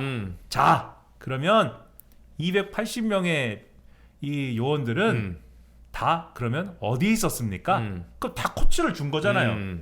네? 우리가 알기로는 뭐 1300명인가가 있었는데 군인들은 그게 아니고 280명인데 자, 근데 이 280명이 국회 안팎에 있었다. 자, 국방부 장관이었던 너는 이 280명을 국회 안과 밖에 어떻게 배치했느냐. 이건 다 힌트를 주고 얘기를 해준 거잖아요. 근데 김용현은 국회 안에 다 있었다. 이렇게. 그게 아니고 국회 밖에 있었다고 해야지 바보야. 질서 유지를 위해서 한 건데. 그러니까 이게 잘 안 되지만. 안 되죠. 보도에는 또 김용현이 문건을 쓰는 걸 본 적이 없다라고 하는 군인들의 또 증언이 이제 언론에 보도도 됐습니다. 그러니까 이제 연휴 지나고 이제 오실 증인들은 윤석열로부터 국회의원들을 끌어내라 라고 하는 거. 요원들을 끌어내라. 네. 과연 그러니까 지금 사실은 그 이진우 뭐죠 여인영 박종근 이런 사람들이 검찰 가서 진술한 거랑 전부 배치되는 발언을 윤이랑 지금 김용현이 한 거 아닙니까? 윤석열이 또 유도신문 한 것은 김용현에게 유도신문 한 것은 자, 내가 당신들에게 지시한 것은 의원을 끌어내라고 한 게 아니고 요원을 끌어내라 이렇게 지시를 뭐 내가 했는지 국방부 장관이 했는지 아무튼 그 지시가 와전이 돼갖고 의원을 끌어내라가 된 것이지요. 이렇게 얘기했더니 김용현이 또 무작정 그렇다. 근데 이게 웃었지만은 이거는 또 나름 빌드업이 있습니다. 왜냐면은 이걸 또 조선일보나 이런 데가 또 야, 이게 그냥 하는 얘기가 아닌 게 라면서 또 쫙 쓴 게 있어요. 기사를 쫙 씁니다. 그 내용을 보면은 그런 얘기지 않습니까? 처음에 그 김병주 의원은 박선원 의원이 특전사를 찾아가잖아요. 영상을 막 찍잖아요. 거기 보면은 처음에 곽종근 특전사령관이 얘기를 했다는 거죠.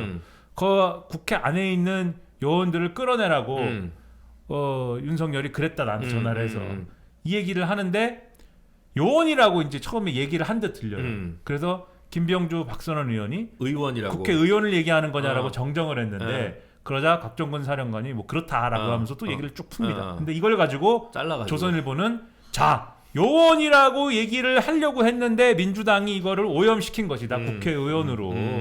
이게 그러면 진술의 신빙성이 흔들린다. 이러면서 이제 들어눕는 거죠. 근데 아무튼 이게 그러니까 조선일보가 그러면 자, 우리가 여기서 어시스트를 해야겠다.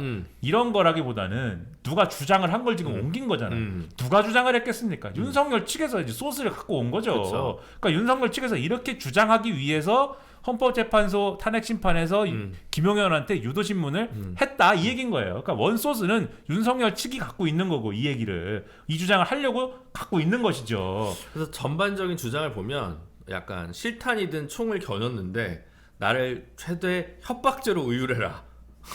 사실 남들이 보면 살인 미수인데 예를 들면 이 수준으로 지금 어떻게든 이제 그 줄이려고 수습하려고 별의별 이제 수를 다 쓰고 있는 것 같다. 수습이 안 될 뿐더러 그렇게 해서 진술이 엇갈리죠. 계속. 너무나 잘 아시겠지만 이제 연휴 끝나고 그 사령관들이 나와가지고 다 내가 직접 전화 받았는데 그 요원이 아니고 윤석열이 얘기한 건 요원이 전혀 아니고 내가 끌어내라고 지시한 것도 국회의원이지 요원이 아닙니다. 이렇게 얘기할 수밖에 없는 거 아니에요. 그쵸. 그 자리에서 아무리 윤석열이 또 유도신문을 해봐야 그게 먹히지 않을 것이라고 저는 생각을 하고 그쵸. 그리고 이제 안 그러면 자기가 독박 쓰는데.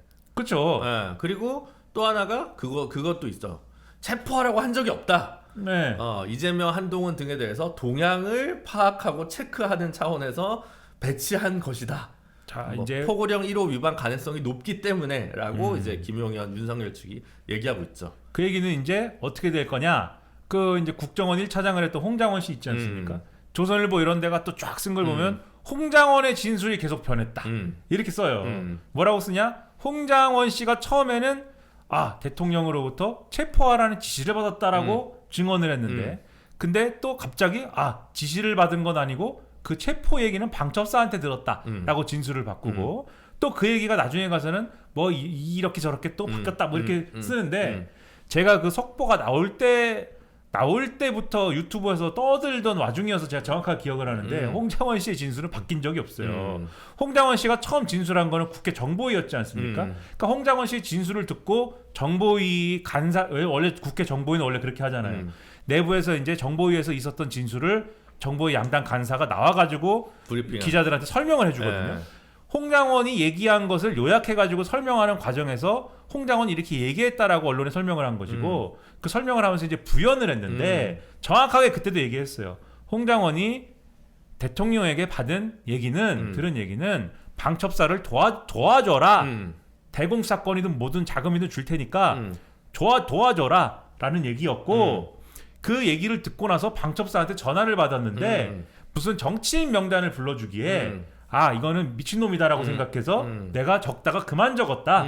이 얘기는 처음부터 합니다. 그러니까 이 사람의 진술은 바뀐 적이 없어요. 그러니까 조선일보는 이 팩트를 그냥 뒤섞어가지고 바뀌었다라고 주장을 합니다. 근데 윤석열 측에서 이렇게 주장을 하겠죠. 이제 이 주장을 하면서 홍장원이 이상하다.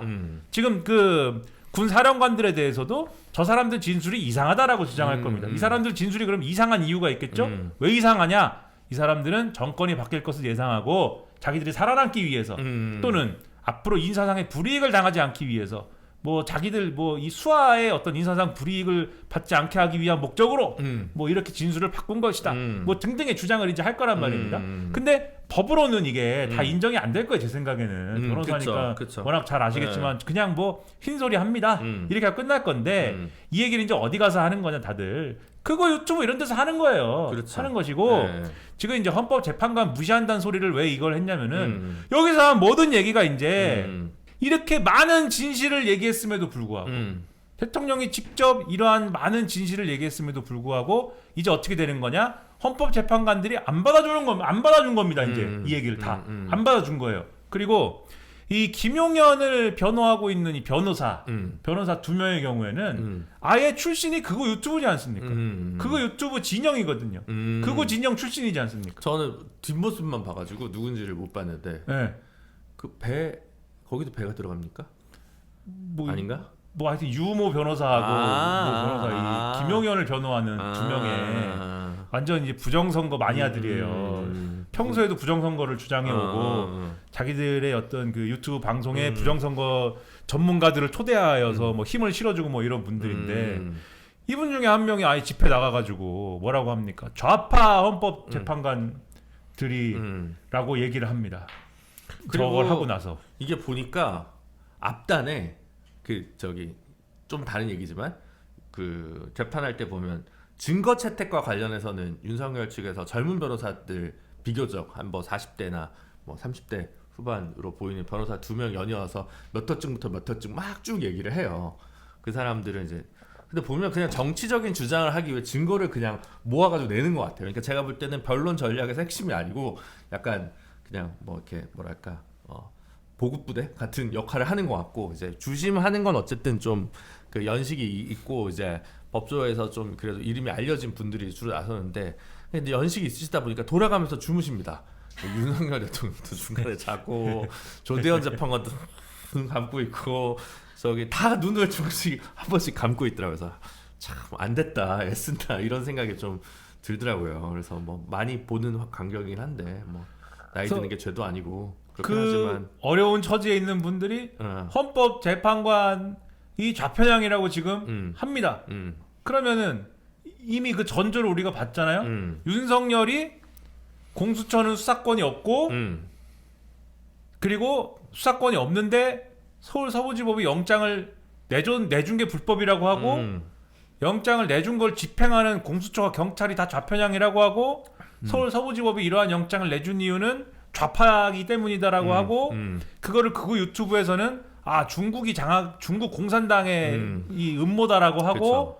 그런 것들이 지난주에도 말씀드린 이 개념의 사슬 반대해야 할 대상의 개념의 사슬로 쭉 연결이 되면서 자기들도 뭐라고 그래요 지금 그 극우 집회에 나온 젊은이들 이 교회 열심히 다니는 사람들이 뭐 이런 얘기 하잖아요. 예? 그 극우적 개념의 사슬들이 딱 연결되는 그 지금 요게 나오지 않습니까 지금. 그러면서 서울 서부지법을 때려 부수러 가지 않았습니까? 그러면 지금도 보면은 윤석열이 여러 진실을 다 얘기했는데 헌법재판관들이 들어주지 않고 그리고 국민의힘은 여기에 장단을 맞추면서 헌법재판관들이 민주당하고 유착이 돼 있다라고 지금 주장을 하고 근데 극우 유튜브에 지난주에도 말씀드린 그 세계관 안에서 민주당은 뭐예요? 중국의 꼭두각시예요. 중국의 꼭두각시고 또 중국의 음모에 의해서 진행된 부정선거에 의해서 특혜를 받은 집단이고 그렇지 않습니까? 특혜를 받지 참. 중국의 부정선거에 의해서 당선이 됐으니까 지금 이 사람들이 죄다 이유가 있겠죠 그게. 그러니까는 이자들이랑 연결된 헌법재판관들이 윤석열의 정당한 권력을 지금 뺏는 거죠. 그리고 그거를 누구한테 갖다 바친다? 민주당 이재명한테 갖다 바치는 거죠. 그런 일들을 헌법재판관들이 했다. 그러면 이것은 극우 유튜브의 세계에서 뭐냐? 반역이다. 이것이 곧 반란이다. 이것이 내란이다. 이렇게 되고 그러면 이 내란 세력을 진압하기 위하여 극우 유튜브는 무엇을 하는가? 국민 저항권을 발동한다. 그래가지고 이제 헌법재판소로 이제 가는 것이 아니냐. 근데 이게 걱정이 되는 거예요 이게. 그러면 이게 그냥 아까도 말씀드렸죠. 그거 유튜브끼리 그런 일을 하면은 때려잡으면 됩니다 우리가. 그런데 지금 뭐가 껴있다고요? 이 사태의 주범인 윤석열과 집권 여당인 국민의힘 이 나라에서 보수 정치의 한 축을 이루고 있는 예? 뭐 새는 좌우의 날개로 난다 뭐 이런 얘기도 과거에 있었는데 이 나라 메이저 정치의 한 축을 이루고 있는 국민의힘이 여기 딱 껴서 이제는 조기 대선도 치러야 되잖아요. 조기 대선도 하나의 축일 거 아닙니까 국민의힘이. 여기 껴가지고 있어야 되는 국민의힘이 이 큰 하나의 덩어리의 한 축을 딱 이루고 있다. 이 점은 상당히 우려할 수밖에 없는 지난주에 파시즘 얘기했나요? 그러한 흐름으로 막 돌진하는 그러한 데 동력을 또 실어주는 이러한 힘든 상황으로 간다 또. 이게 지금 이제 금요일 날 나갈 테니까 그 다음 주 그러면 언제지? 월요일인가? 특별 선고일이 헌재가 잡혔죠? 2월 3일. 마은혁 재판관 관련 권한쟁의 심판 선고기일을 잡지 않았습니까? 난리 칠 겁니다 또. 그래서 이게 먼저인데 생각보다 빨리 잡았어요. 헌재의 의지가 되게 굳건하다는 거죠. 저는 그냥 2월 기일 평소대로 잡을 줄 알았더니 그게 아니라 그냥 이거는 쉬운 거니. 그러면 이제 연휴 때 어떻게 했습니까? 연구관들이 글을 열심히 썼겠죠. 그래서 이제 결론이 빨리 나올 것 같다라는 생각이 들고 그렇게 됐을 때 이제 최상목이 바로 또 임명할 거냐 안 임명할 거냐 이거 가지고 또 난리를 치겠죠. 그렇게 됐을 때 또 이제 제재 수단이 어떻게 되느냐라는 이제 또 법적 쟁점이 뭐 당연히 이제 그거에 기속되는 행정 행위를 헌법재판소의 판단이 있음에도 임명을 안 할 수 있다. 안 하면 어떻게 될까? 그렇게 되면 다시 또 탄핵 사유가 되나? 야, 이 복잡한 또 이제 뭐가 이제 어떻게 될지. 아니 탄핵 사유겠죠. 탄핵 사유이긴 한데, 그러니까 정확히 말하면 탄핵 소추의 사유가 되게 되는 거죠 다. 그리고 헌재 말 안 들었는데 헌법에 중대한 위반이 되겠죠. 그럼요. 탄핵도 또 인용되겠죠. 정말 탄핵에 탄핵. 근데 이제 그런 부분이 법적인 쟁점이라고 하면 정치적으로는 이게 정치적인 계속 이게 빌드업을 해나가는 건데. 예를 들면 나경원 이런 사람들이 이 마은혁 임명 문제에 대해서 벌써 뭐라고 합니까? 좌파 중에 좌파 마은혁에 대해서 헌법재판소가 이것은 임명해야 된다라는 판단을 내리는 순간 그것은 좌편향이라는 점을 스스로 고백하는 것이나 다름이 없다라는 취지로 또 지금 막 대놓고 주장을 하잖아요. 그분은 왜 그러실까? 왜 그러실까도 왜 그러실까인데 지금 집권 여당인데 헌법재판소를 좌파라고 하는 거예요 지금. 자기네가 임명한 사람이 더 많잖아. 그러니까 우리 언론의 분석 결과, 헌법재판관들의 2년 분석 결과는 5대 3이라는 거 아닙니까? 진보 대 보수. 정확히는 그러니까 이거는 보수 언론의 기준이니까 진보 대 중도 보수의 구도가 5대 3이라는 거 아닙니까? 네? 사실은 이미선 재판관은 그 스윙보터예요. 제가 주요한 결정 사례를 보면 네. 요럴 때는 진보적이고 어쩔 때 아니고 그래서 사안마다 좀 판단이 달라요. 그럼 김준우가 보는 헌법재판소 2년 구성 몇 대 몇입니까? 2대 2대 이거 복잡하네. 2대 2대 4. 네. 2대 2대 4. 4는 보수, 2는 스윙보터, 네. 2가 진보. 네. 저는 그렇게 보죠. 근데 이제 마은혁 재판관이 오면 3은 되겠죠. 네. 그러면 이제 범진보 플러스 중도까지 해봐야 5입니다. 그럼 죽었다 깨도 조한창, 그 다음에 누구냐 저기 정형식, 그 다음에 지금 누구냐 저기 김형두 씨인가? 김영두, 네. 그 다음에 저기 또 누구 있죠? 여성 재판관. 김복형. 네. 네.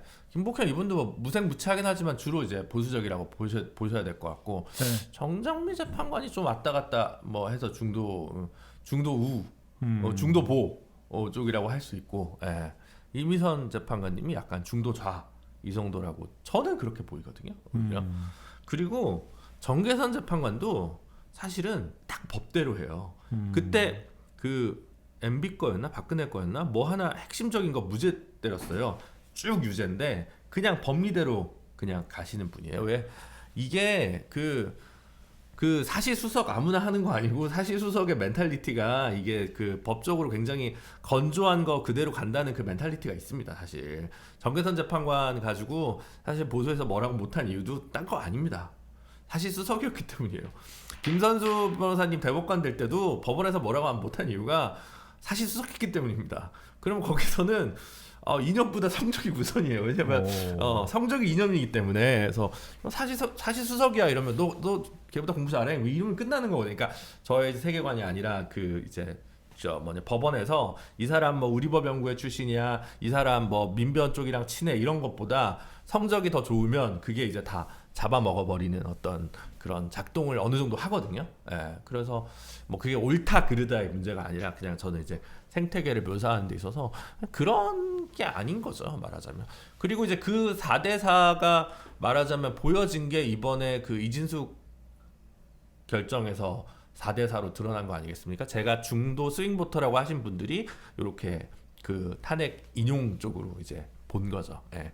그래서 저도 헌법소원 지금 올라가 있는 게 2건이 있는데 계속 지금 뭐 몇 년째 결정을 안 해주고 있습니다만 정치관계법 관련된 문제인데 그것도 선행 사례를 보면 뭐 6대 3으로 깨졌던 사안을 제가 들고 다시 올라간 건이 있는데 또 보면 하여튼 그때 이제 제가 궁금했던 건 김영두 정정미가 어느 쪽에 설 거냐 뭐 이런 거였는데 김영두는 다 오른쪽으로 갔고 정정미 재판관은 왔다 갔다 했던 것 같아요. 제 기억에는 뭐 제가 좀 틀릴 수는 있습니다만 하여튼 그렇다. 그래서 좌파냐는 아닌데 그렇죠? 원래 운동권들이 나만 좌파라고 해요. 네. 진짜 좌파는 이제 그 법관이 못 돼서 법관이라면 더군다나 헌법재판관이라면 좌파일 수는 없다. 없죠. 네? 그게 뭐 아무나 좌파라고 하고 지금. 네? 헌법 안에 진보, 헌법 밖에 진보 이게 또 유명한 쟁점이 있지 않습니까? 그러니까 아니든 밖이든 헌법재판관이 못 됩니다. 좌파는 그렇죠. 이 나라에서 그렇죠. 어떻게 헌법재판관인데 좌파일 수가 있습니까? 그런데 뭐 그런 망발을 일삼고 있다. 그리고 도대체 윤석열은 과연 부정선거를 어느 정도나 진심으로 믿고 있는 것이냐. 저는 그것도 사실은 의심스러워요. 근데 믿고 있는데 확신범이냐? 아니 뭐 확신을 갖고 있는데 확신을 갖고 있는데 네, 부정선거는 있다고 생각하겠죠. 근데 부정선거의 진실을 밝히고 부정선거를 내가 뿌리 뽑아야겠다 이런 의지를 가졌던 거냐? 뭐 그러지도 않았던 것 같다. 네? 아니 그 지지자들을 향한 편지에는 부정선거 증거가 많다 이랬잖아요. 근데 헌법재판소에서는 조사하는 차원이었다 뭐 이런 식으로 팩트를 확인하는 차원으로 내가 계엄 선포하고 보낸 거다. 계엄군 보낸 거다. 이랬잖아요. 증거가 많다며. 그러니까 차고 넘친다며. 근데 그 김용현한테 물어봤지 않습니까? 왜 그러면 계엄 선포할 때 이게 부정선거가 확실하면은 포고령에 왜 내용이 없냐? 그렇죠. 그리고 계엄 선포할 때도 부정선거가 있어갖고 내가 계엄을 선포한다 이렇게 얘기를 해야지. 그 얘기는 왜 한마디도 없냐? 근데 김용현이 증거가 많지만 그 중에 확실한 건 없어서 확실한 건 없어갖고 부정선거가 있다고는 얘기할 수가 없었다. 뭐 이렇게 얘기하잖아요. 그러면은 윤석열 정권이 어쨌든 2년 반 이상을 했는데 부정선거 증거도 확보 안 하고 뭐 한 겁니까? 그러니까 자기 친한 동기를 선관위 사무총장으로 임명하지 않았나요? 그러니까 이게 뭐예요? 그러니까 이게 내가 볼 때는 의지가 없었어요 애초에. 근데 그러니까 희한한 사람인 게 뉴스타파 등이 보도를 한 걸 보면 부정선거가 있다고 생각은 합니다 이 사람이. 그리고 그러니까 이 캠프 때부터 문건이 있었다는 거잖아요. 부정선거 관련 뭐 대책 뭐 어쩌고 하는 문건이 있고 그 문건을 보면은 그 양정철이라는 사람이 중국에 가가지고 뭘 배워왔다 이런 게 막 써 있다는 거 아니에요. 부정선거 방법을 배워왔다 이런 게 써 있고 그 문재인 정권에서 치러진 총선이 부정선거였다. 황교안 주장하고 똑같은 주장이죠. 그런 게 막 써 있다는 거 아니에요. 그때부터 이미. 그러니까 이 사람이 그 확신이 있는 거는 맞고 또 유경준 전 의원이랑 뭐 설전도 벌이고 그랬다는 거 아닙니까? 2022년 4월달에 이제 당선인 시절에 국민의힘 의원들하고 이제 상견례 자리가 있었는데 그 자리에서 또 막 그런 얘기를 하니까. 통계청장 출신인 유경준 의원이 이 사람 통계학에 대한 전문가니까 안 했는데 그게 아니다. 통계학적으로 봐도 이 사전투표 문제를 그렇게 접근하면 안 된다 그러는데 막 쏘아붙이더라는 거 아니에요 윤석열이. 네가 뭘 몰라서 그렇다 이러면서 그 화를 내고 그 유경준은 지금 공천도 못 받고 이제 전 의원 아닙니까 이제. 이게 다 명태균 때문입니다. 근데 명태균이 가짜 여론조사를 가르쳐서 그걸 믿은 거 아니에요. 근데 이게 그래도 그 자리에서도 유경준한테 그랬다는 거 아니에요? 내가 한 10% 이상 이겼어야 되는데 0.73 이긴 게 이게 부정선거다 이랬다는 거 아니에요? 그러니까는 이 사람 입장은 부정선거가 있다는 거예요. 근데 지금은 명태균이 자기가 거짓말했다는 게 드러났으니까 자기가 명태균한테 쏘갔다 이렇게 얘기를 해야 되는 거 아닙니까? 아니 근데 그것도 아니잖아요 실체적으로. 근데 이 사람 입장 희한한 게 부정선거는 있다 그거 믿어요. 근데 내가 대통령일 때는 그거를 적극적으로 밝히지 않아요. 찾아보지도 않아요. 그런 인식은 어떤 인식입니까? 부정선거는 있다. 그런데 내가 대통령일 때는 굳이 그걸 밝히지 않아도 된다. 그게 뭐예요 그게? 모르겠는데 그게 뭐예요? 그게 뭐냐? 그게 이제 뭐예요? 검사의 세계관이죠. 특수부 검사의 세계관이죠. 유리한 것만 기소한다. 어차피 다 부정부패하는 거예요. 다 죄 짓고 사는 겁니다. 김준호? 털면 많아. 털면 무조건 털어서 먼지 안 나오는 녀석이 있나? 그러니까. 털면 다 걸리게 돼 있어요. 내가 어떤 죄목을 어떻게 수사를 해갖고 어떻게 기소할 거냐의 문제인 것이지. 내가 수사를 해야 죄가 되는 것이지. 내가 털지 않기로 하면은 그치. 죄가 아닙니다. 그치. 청계산 가서 회식을 해도 네. 죄가 아닌 겁니다. 네. 검찰이 기소를 안 하니까. 그렇죠. 그러니까 죄이고 아니고는 내가 수사를 해서 기소를 하느냐 마느냐의 문제인 것이지 행위를 했느냐 아니냐가 기준에 있지가 않습니다. 그러니까 부정선거가 있다. 맞다. 근데 사실은 제가 볼 땐 그래서 윤석열을 내면은 부정선거 있든지 말든지 상관은 없는 거예요. 그러니까 있다. 흥미로운 일이죠. 중국에서 배워와가지고 부정선거를 해가지고 저기 민주당이 180석을 얻었어? 흥미롭군. 상관없는 거예요. 왜? 세상은 원래 그러니까. 미국에도 부정선거가 있고 중국에도 부정선거가 있고 선거란 건 원래 부정선거 아닌가? 선거란 건 원래 패밀리 비즈니스 아니야? 똑같은 거예요. 원래 세상은 그렇다. 그러나 내가 필요에 의해서 그 새끼들을 잡으면은 그때부터 문제가 되는 거죠. 가만히 있는 거예요. 그러니까. 저의 결론은 그겁니다. 왜 그랬느냐에 대한 모순을 설명하는 방법은 이것밖에 없다. 저는 요즘 그거보다 걱정이 계속 이걸 하다 보니까 우파 중에서 그냥 민주당이 싫은 사람들 중에서 차츰 부정선거 그 좀 있는 거 아니야? 라고 하는 비율이나 그런 커밍아웃 비율이 좀씩 늘어나고 있다. 그러니까 심각하다. 그게 그래서 윤석열 효과인 게 아. 봐봐요. 그러니까 윤석열이 그동안 이걸 안 하다가 이제 와가지고 여러분 부정선거가 있고 너무 심각하고 내가 이걸 밝히기 위해서 계엄령을 선포했고 이 난립니다 라고 주장을 하는 게 검사 용어로 생각하면은 이제 이거 내가 수사해갖고 기소한다 이거 아닙니까? 왜? 근데 이게 제가 엘리트 특수부 정치검사의 세계관 이제는 그 때가 무르익었고 이제는 내가 이거를 이용할 때가 됐다고 생각하는 거잖아요. 그 이제 하는 거거든요. 그러니까 정치적으로 활용하는 거잖아요. 그 요런 것들 때문에 이런 흐름을 만드니까 국민의힘 권성동 이런 사람들이 부정선거가 있었다는 말에는 동의하지 않는다. 그러나 이렇게까지 의혹이 있으면 선관위가 점검이라든가 이런 거를 또 해봐야 되는 거 아닌가 선관위에 대해서 이런 얘기로 가잖아요. 지금 말씀하신 것처럼 자기가 합리적이라고 생각하는 사람들이 가령 뭐 유승민 전 의원 뭐 이런 사람들도 그런 얘기로 막 갈 수도 있고 이제는 그런 환경이 막 조성이 되는 거예요. 이제 유승민 대표는 이제 보수 눈치를 보니까 이 지난주에 한 얘기 그거더만요. 그러니까 왜 마은혁 선고를 먼저 하냐?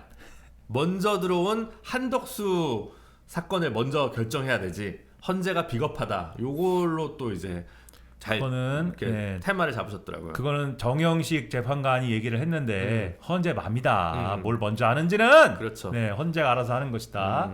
네.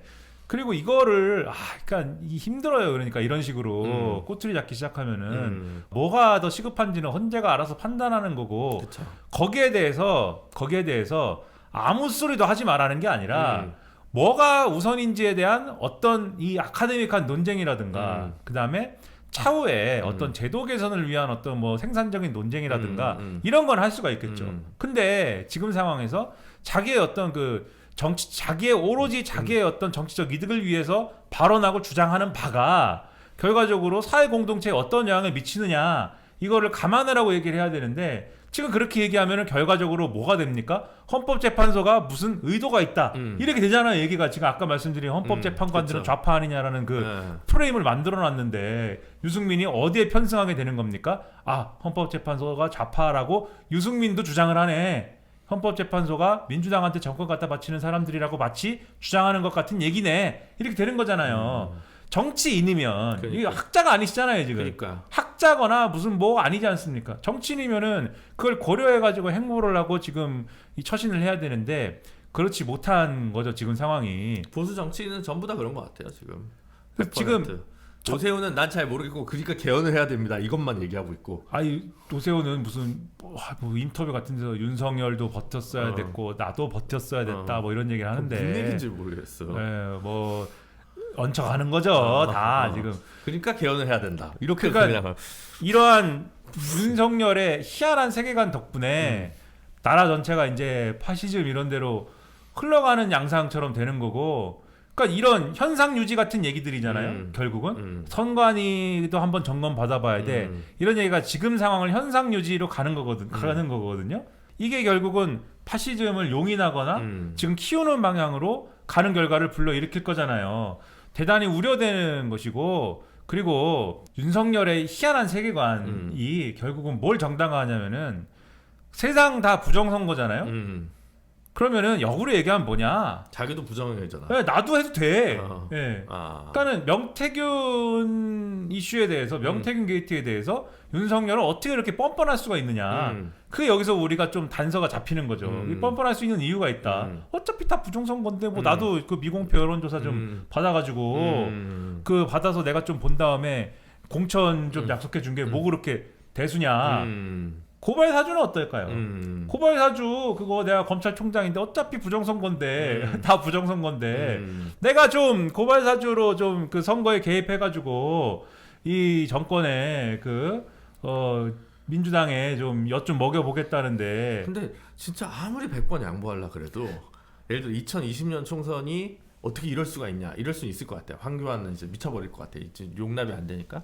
근데 나는 여당이 부정선거를 주장한다는 얘기는 트럼프가 있었나?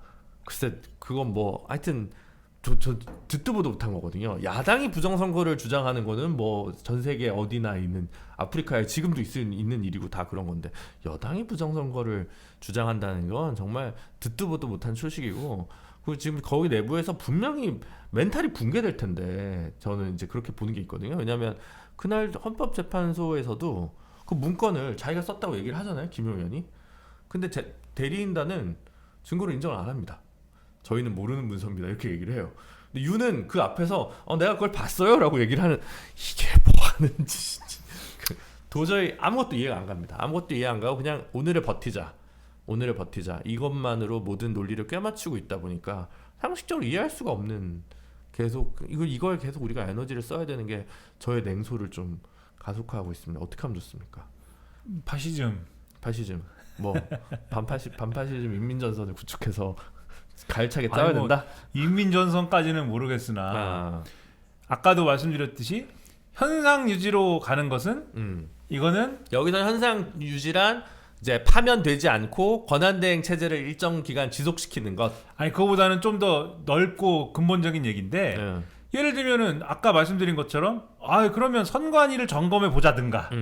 그러니까 이거는 그러니까 담론의 영역에서 지금 상황을 어쨌든 지금 이 부정선거의 가능성이 있잖아 라고 형성해 놓은 프레임을 이제는 인정하는 거잖아요. 어느 정도는 선관위를 점검해 보자 라든가 그런 식으로 계속 몰고 간다.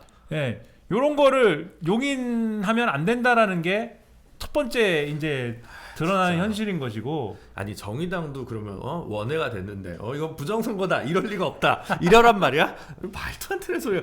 국민들의 선택을 겸허하게 받아들이고 평가하고 반성하고 성찰하고 해야지. 그래서 이런 일체의 시도와 타협할 수 없다는 게 원칙이 돼야 된다는 것이고, 그리고 나아가서는 요 상황 지금의 이 상태 모든 전반적인 이러한 모든 상태를 유지함으로써 사실은 이 모든 난리가 생성이 된 거거든요. 그거 유튜브는 뭐 하늘에서 뚝 떨어졌습니까?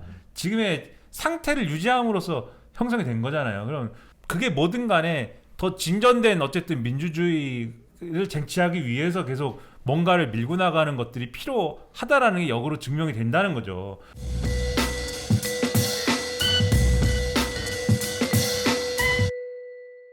이 지점을 돌파하기 위한 뭐 사회운동이든 시민사회든 진보정당이든 뭐 민주당이든 혹은 기타 뭐 범야권 원내 정당이든 지금 그러한 정치나 어떤 새로운 그 뭐 논점 형성을 새롭게 조직하는데 좀 우리가 잘 못하고 있다는 생각은 들어요. 그래서 그 늘 못하죠. 그걸 잘한 적이 있습니까 언제? 그렇습니다. 네. 늘 못하고. 네. 잘하자. 아니 우리라도 좀 해야 될 거 아니야. 김민아가 해야 된다. 제가 김민아의 야망을 보여줘야 된다. 응? 저의 야망. 극우를 때려잡는다는 야망. 극우를 때려잡아요? 극우를 때리면 안 되는구나. 물리적으로 때리는 것까지는 아니어도. 네, 그렇죠. 네. 근데 그 이제 극우가 이제 조직되고 재생산되고 요 구조를 규명하고 이거는 이제 구조가 있을 거 아닙니까? 그 맨날 극우 유튜브 탓만 하는 거냐? 그게 구조가 분명히 있단 말이에요. 그 구조를 규명하고 그 이제 고리를 끊는 실천은 필요한 것이다. 그쵸. 라는 생각은 들어요. 그러니까 이게 특히 이제 그 젊은 층에 대한 접근을 많이 하잖아요. 뭐 고령층에 대한 접근도 필요하지만 젊은 층에 대한 얘기를 많이 하는데 그 젊은 층이 이제 극우적으로 조직되는 고리가 있을 거 아닙니까? 근데 이제 서구에서는 그런 이제 분석이나 이런 걸 많이 한단 말이죠. 그러니까 어떤 이제 불평등이나 이런 것들이 심화되면서 현실에서 겪는 어떤 불평등을 이제 타자에 대한 공격과 혐오로, 그렇죠. 약자에게 그 원인을 전가하면서 그러면서 이제 그것을 해소하려고 하는 흐름이 극우 정치에 대한 지지로 이제 나타나고 있는 것이다. 이런 분석을 많이 하는데 그런 게 이제 예를 들면 유럽의 극우 정치나 이런 데서는 상당히 들어맞는 부분이 있는 거거든요. 근데 한국의 경우가 그런 거냐? 저는 그 맞나 싶은 생각이 드는 거예요. 그러니까 한국에서 극우화된 이제 청년 집단이다라는 게 있다고 하면은 이 청년 집단이 과연 불평등의 피해자인 게 맞긴 합니까? 그러니까 과거에 이제 코인 논란 이런 걸 보면 그러니까 문재인 정권 때 코인 논란이 이제 극우화의 하나의 이제 고리 중에 하나, 그러니까 고리라고 말씀드리지 않습니까? 코인이 극우야 이게 아니고 코인 논란이 극우로 막 이렇게 가는 여러 고리와 사슬 중에 하나처럼 중간에 딱 껴있는 것 중에 하나인데. 그렇죠. 예. 코인도 있고 부동산도 있고 뭐 등등등등. 더 이제 구체적으로 얘기하면 기성세대, 86세대는 주식 투자도 하고 부동산 투자도 하고 그러면서 자기 부는 쌓을 대로 쌓았으면서 그때는 막 경제가 호황기고 막 성장을 하고 이래가지고 자기들 배 불리고. 내가 아는 86들은 왜 그런 사람이 별로 없지. 그러니까 이것도 86세대에 대한 전형적인 어떤 그건데. 마타도어인데. 네.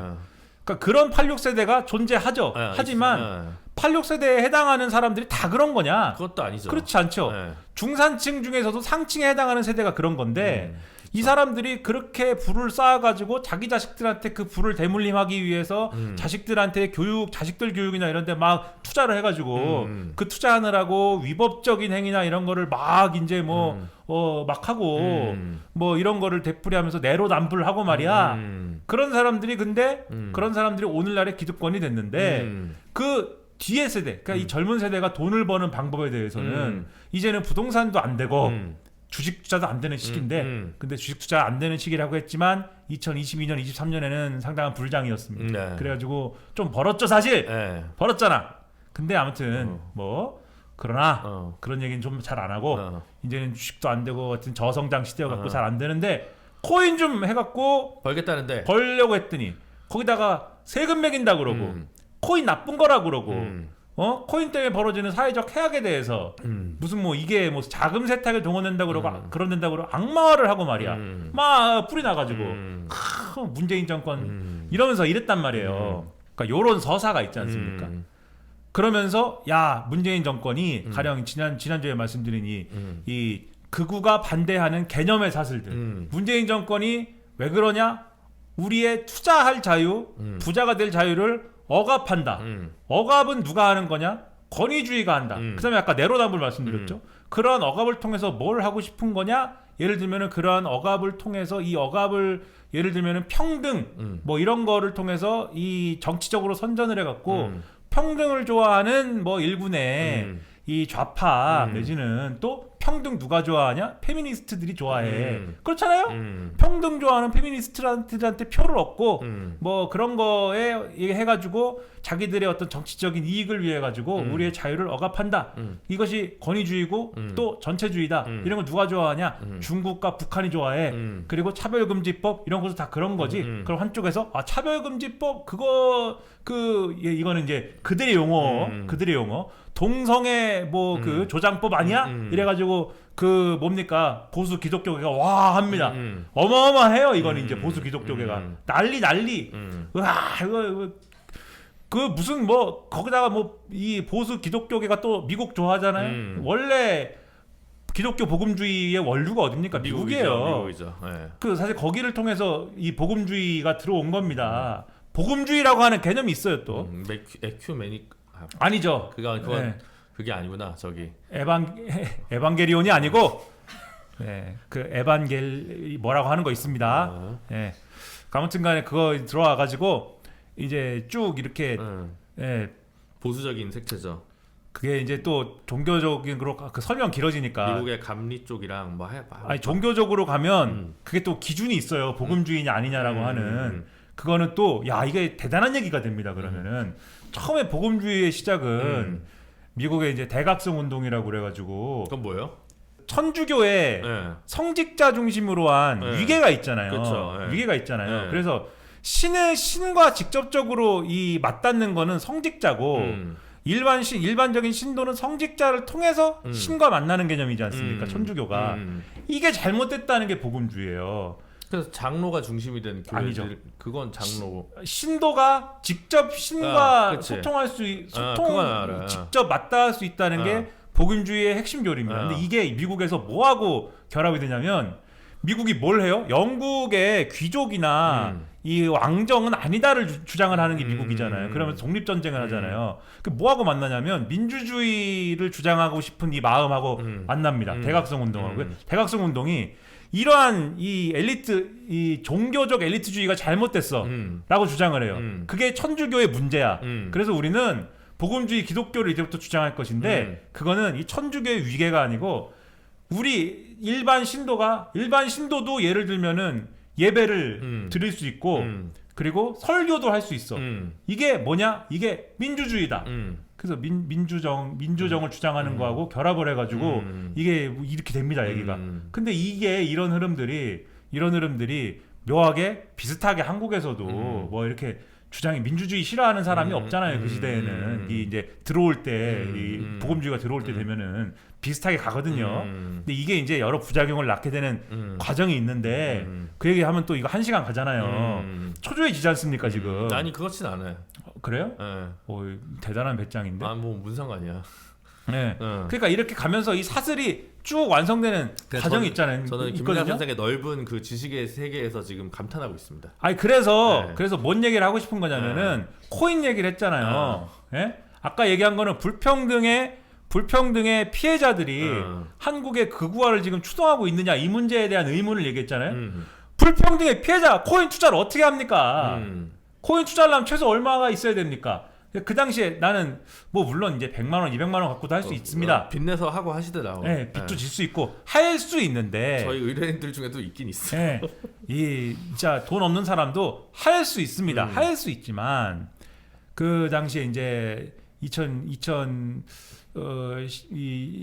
19년 이때 이제 그때 코인 투자 열풍 이런 거에 대한 이제 다큐멘터리를 보는데 거기 나온 그 코인 투자에 아주 빠져 있는 사람이 그 얘기를 해요.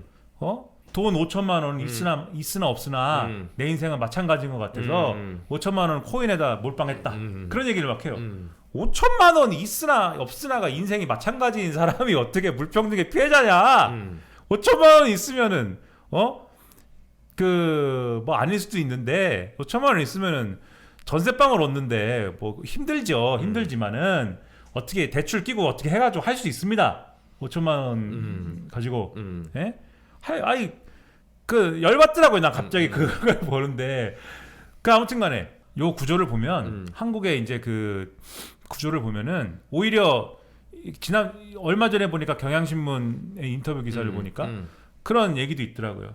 이 한국의 어떤 뭐 그 기사에 정확하게 그렇게 표현되어 있지는 않지만 그 기사를 통해 유출을 해보면 한국의 이제 소위 말하는 이대남이라고 불리는 언론에 의해서 불리는 젊은 남성들이 좀 이제 보수화됐다라고 하는 개념들이 있잖아요. 그렇죠. 그 요거는 뭐 그럴 수도 있고 아닐 수도 있지만 이 일단의 연구 결과들에 의해서 확인이 됩니다. 이거는 어느 정도 이념적으로 이 젊은 남성들이 집회도 덜 나오고 보수적인 어떤 이념적 경향을 가지고 있다라는 거. 그런 사람들의 비율이 좀 더 높다는 거. 다른 그래프가 이렇게 확 이렇게 커브가 있어요. 있죠. 그리고 여성들은 상대적으로 진보적으로 꺾여 있다는 거. 요거는 확인이 돼요. 연구 결과에 의해서.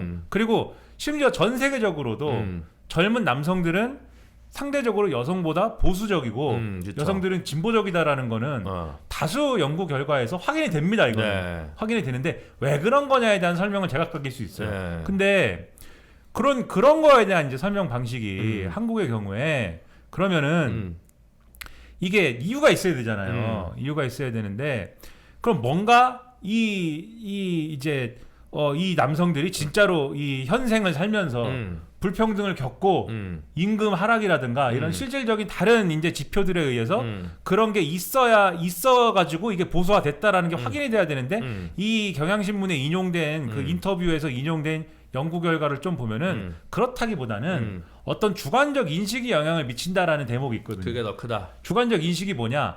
내가 아버지 세대보다 가난하다. 내가 못 살게 될 것 같다.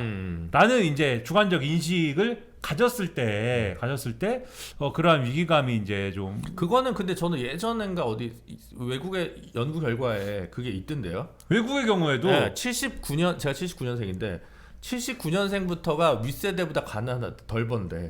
근데 전 세계적으로. 외국의 경우에는 외국의 경우에도 서구권에서도 그 설명을 많이 하거든요. 근데 외국의 경우에는 그게 제가 지금 주관적 인식이라고 말씀드렸잖아요. 객관적으로 그러하다라는 거예요. 객관적으로 이 소득 구조나 또는 자산 구조가 윗세대보다 줄어드는 세대가 그러니까 그 윗세대보다 확실하게 줄어드는 세대가 그러니까 불평등의 어떤 피해자가 되는 거잖아요. 그렇죠. 불평등 피해자가 되기 때문에 이 보수화되거나 극우화된다라고 하는 설명이 가능하다는 거예요. 그럼 한국의 경우에도 그래야 될 거 아닙니까? 이 주관적 인식이 객관적으로 맞아야 되잖아요. 근데 그런 거냐는 여기서는 학문적으로 규명이 안 됩니다. 진짜로 이 주관적으로 인식, 내가 아버지 세대보다 못 살게 될 것 같아 라고 하는 게 맞아야 되는데 그러면은 대체적으로 지금의 예를 들면 그게 지금 이 젊은 세대의 아버지 뻘 세대는 86세대인 거잖아요. 86세대가 가진 부가 이 젊은 세대에게 예를 들면 제대로 이전이 안 되거나 세금이 세거나 예를 들면은 소득이나 일자리가 굉장히 줄어들거나 이게 위협적이 된 게 학문적으로 이제 규명이 정확하게 돼가지고 그것이 이제 되는 거냐에 대해서 기회의 창 자체가 아주 협소화돼가지고 이게 위협적으로 느껴질 정도가 되는 거냐 객관적인 지표가 그게 학문적으로는 어느 정도 규명이 되는 건지를 알 수 없고 아직 통계적으로 확인되지 않았다. 그리고 세대별로 계층 이동성이 더 협소해지는 거냐 즉 내가 더 상위 계층으로 이동할 수 있는 가능성이 줄어들었느냐? 최근에 이제 연구 결과는 물론 연구 결과라는 게 망고의 진리는 아니에요. 제한된 통계 숫자가 있으니까. 그렇지는 않다 아직. 그런 결과가 있다는 겁니다. 그래서 제가 망고의 진리는 아니라고 말씀드렸어요. 근데 이거는 우리 좌파들의 통념하고 좀 다르죠. 우리 좌파들은 사실은 이 연구 결과를 좀 인정할 수 없습니다. 그렇죠. 불평등은 심화됐는데 왜 그래? 분명 연구되지 않은 게 뭔가 있을 거야. 아예 인정할 수 없어. 막 이런 건 있는데 평균의 함정이 있는 거 아니야? 뭐 이렇게 그렇죠. 얘기했지 우리는. 근데 그 연구는 그런 여러 변수들을 다 통제했다는 거예요. 그래요? 통제를 했는데 변수는 그런 거겠지. 옛날에는 5,000불 국가, 7,000불 국가, 12,000불 국가, 20,000불 국가였고 지금은 30,000불 국가니까 아무리 보정을 하려고 해도 후세대가 더 잘 사는 걸로 나올 게 하나 있을 것 같다는 생각이 들고 그죠? 근데 아무튼 이런 변수들을 다 통제했는데 계층 간 이동성 자체가 줄지 않았다. 그들이 얘기하는 우리는 이제 기회의 평등보다는 결과의 평등 이런 걸 많이 얘기하잖아요. 그런데 그 사람들이 얘기하는 기회의 평등 자체가 주관적으로 어떻게 인식할지 몰라도 객관적 지표로서 줄어들었다는 게 확인되지 않는다. 근데 굉장히 명확하게 확인되는 거는 이 성별 구분을 했을 때 여성의 기회 평등, 여성에 대한 기회 평등이 개선이 크게 안 됐다. 그러니까 여성은 여전히, 그러니까 남성과 여성을 구분을 했을 때 여성은 여전히 저임금이고 상대적. 그렇죠. 취업의 기회에 있어서나 그리고 취업 이후에 이제 일자리를 갖고 이제 예를 들면 임금 문제에 있어서도 대부분은 차별적 대우를 받고 있고 현재도 그리고 중간에 이제 경력 단절이나 이런 문제를 겪으면서도 그 이후 과정에서 이제 사실상 이제 밀려나는 그런 과정을 겪는다. 근데 이게 이제 가령 임금 문제에서 차별이 개선된 분야가 있긴 있어요. 이 연구 결과를 보면 그게 어디냐? 상위 10%에 해당하는 일자리. 그러니까 아주 예를 들면은 이제 사무직, 대기업 사무직. 그렇죠. 대기업 정규직이고 사무직이고 요런 데서는 일부 이제 임금 문제에 있어서 그렇죠. 그 승진의 기회 요런 데서는 유리천장이 일부 완화된 부분은 분명히 있다. 근데 이게 어디서 막히냐면 지금 말씀드린 경력 단절에서 막힙니다. 그렇죠. 결혼하고 출산하고 요러면 막혀요. 출산하고 좀 지나서. 그러니까 요 구조는 완화가 안 됐어요. 그러면은 남성의 입장에서는 직장에서의 기회에서도 여성이 막 치고 올라와가지고 여성에 의해서 지금 자신의 어떤 임금이나 일자리가 위협당하는 상황이라고 볼 수도 없는 거예요. 그러니까 그 남성 입장에서는 이제 여성의 고등교육 비율이 높아졌으니 남성이 취업하는 단계에서 경쟁이 빡세졌다는 건 느낄 수는 있겠지만 들어가고 나서 다시 그 안에서는 또 단계적으로 아직은 젠더 우위적, 그러니까 남성에 더 유리한 산업 구조잖아요. 인력 구조고. 그러니까 위협되지 않는다는 근데 거죠. 최근 연구 결과는 물론 연구 결과라는 게 망고의 진리는 아니다. 연구 결과는 취업의 기회에 있어서도 별로 여성의 그 기회가 개선되지 않았다. 불평등이. 네, 대부분의 대기업에서 기회의 불평등이 개선되지 않았다. 대부분의 분야에서 여성을 더 많이 뽑는 경우는 잘 없습니다. 그러니까요. 그렇죠? 네. 그러니까 남성이 지금 위협을 느껴야 될 이유가 그러니까 이 성별 문제에 있어서 그렇죠. 젠더 문제에 있어서 여성에게 뭐 위협을 느껴야 될 이유도 없다. 그래서 옛날에 법조계에서 여성분들이 더 공부를 열심히 해서 법원에 간 거죠. 그러면 그렇죠. 그러면은 이 지금 보세요. 이 세대의 문제에 있어서도 그렇고 젠더의 문제에 있어서도 그렇고 젊은 남성이 어떤 불평등이나 위기감을 느껴가지고 보수화돼야 될 이유도 없잖아요. 아니 근데 이데올로기는 중요한 거니까. 아 그렇죠. 그러니까 예. 이유가 없는데 그러면 왜 보수화가 됐느냐? 예. 그러니까 애초에 얘기한 거는 불평등이 지금 이 젊은 세대의 보수화를 촉발한 원인이냐라고 설명하는 거에 대해서 그게 맞냐에 대한 의문에 대한 얘기잖아요. 그럼 여기에 대해서 그러면 불평등이라고 하는 실체적인 어떤 조건의 문제라기보다는 결국 어떤 종류의 담론의 문제다 이거는. 그리고 조건이라는 거는 예를 들면 뭐냐면은 어떤 게 있을 수는 있냐면은 최근에 연구 결과나 뭐 이런 여러 담론을 종합해 보면은 중산층의 숫자가 늘어나거나 또 예를 들면 지금 잠깐 말씀하신 것처럼 교육기회 확대나 이런 거를 통해서 이 중산층이라고 하는 또는 중산층 내에서의 경쟁에 끼어들 수 있는 즉 더 상위로의 어떤 상위 계층으로의 진출 기회를 더 얻은 사람들의 절대적인 숫자가 늘을 수는 있어요. 그게 성별이나 이런 거의 문제라기보다는 그러면서 이 주관적인 인식상에서 경쟁이 그 단계에서 격화됐다고 느낄 수 있는 거거든요. 그게 남성에 비해서 여성의 비율이 높아졌다 이런 거라기보다는 절대적인 어떤 이 툴 자체가 넓어지면서 그건 남성 대 남성의 문제일 수도 있는 거죠. 그렇죠. 그러면서 중산층의 경쟁이 확대돼서 즉 하위 20%와 상위 20%를 제외한 중간에 있는 60%의 이게 두터워지면서 그 자기들끼리의 경쟁인 거예요 결국은. 이게 격화되면서 그러면서 이제 일종의 이제 귀인 오류가 일어나는 거 아니냐. 그리고 이걸 설명하기 위한 이 지배 계층의 담론이 가령 그것을 젠더 갈등이라고 부르던 뭐라고 부르던 그게 아까 말씀드린 이 반중 반북 그다음에 무슨 권위주의 뭐 검열 무슨 뭐 그 뭐 쭉 말씀드렸잖아요. 뭐 페미니즘 뭐 차별금지법 요거에 대한 반대로 이 쭉 일관되는 그것에 대한 안티 이런 거에 대한 귀인 이 담론이다 이게 재생산되는 구조인 거다.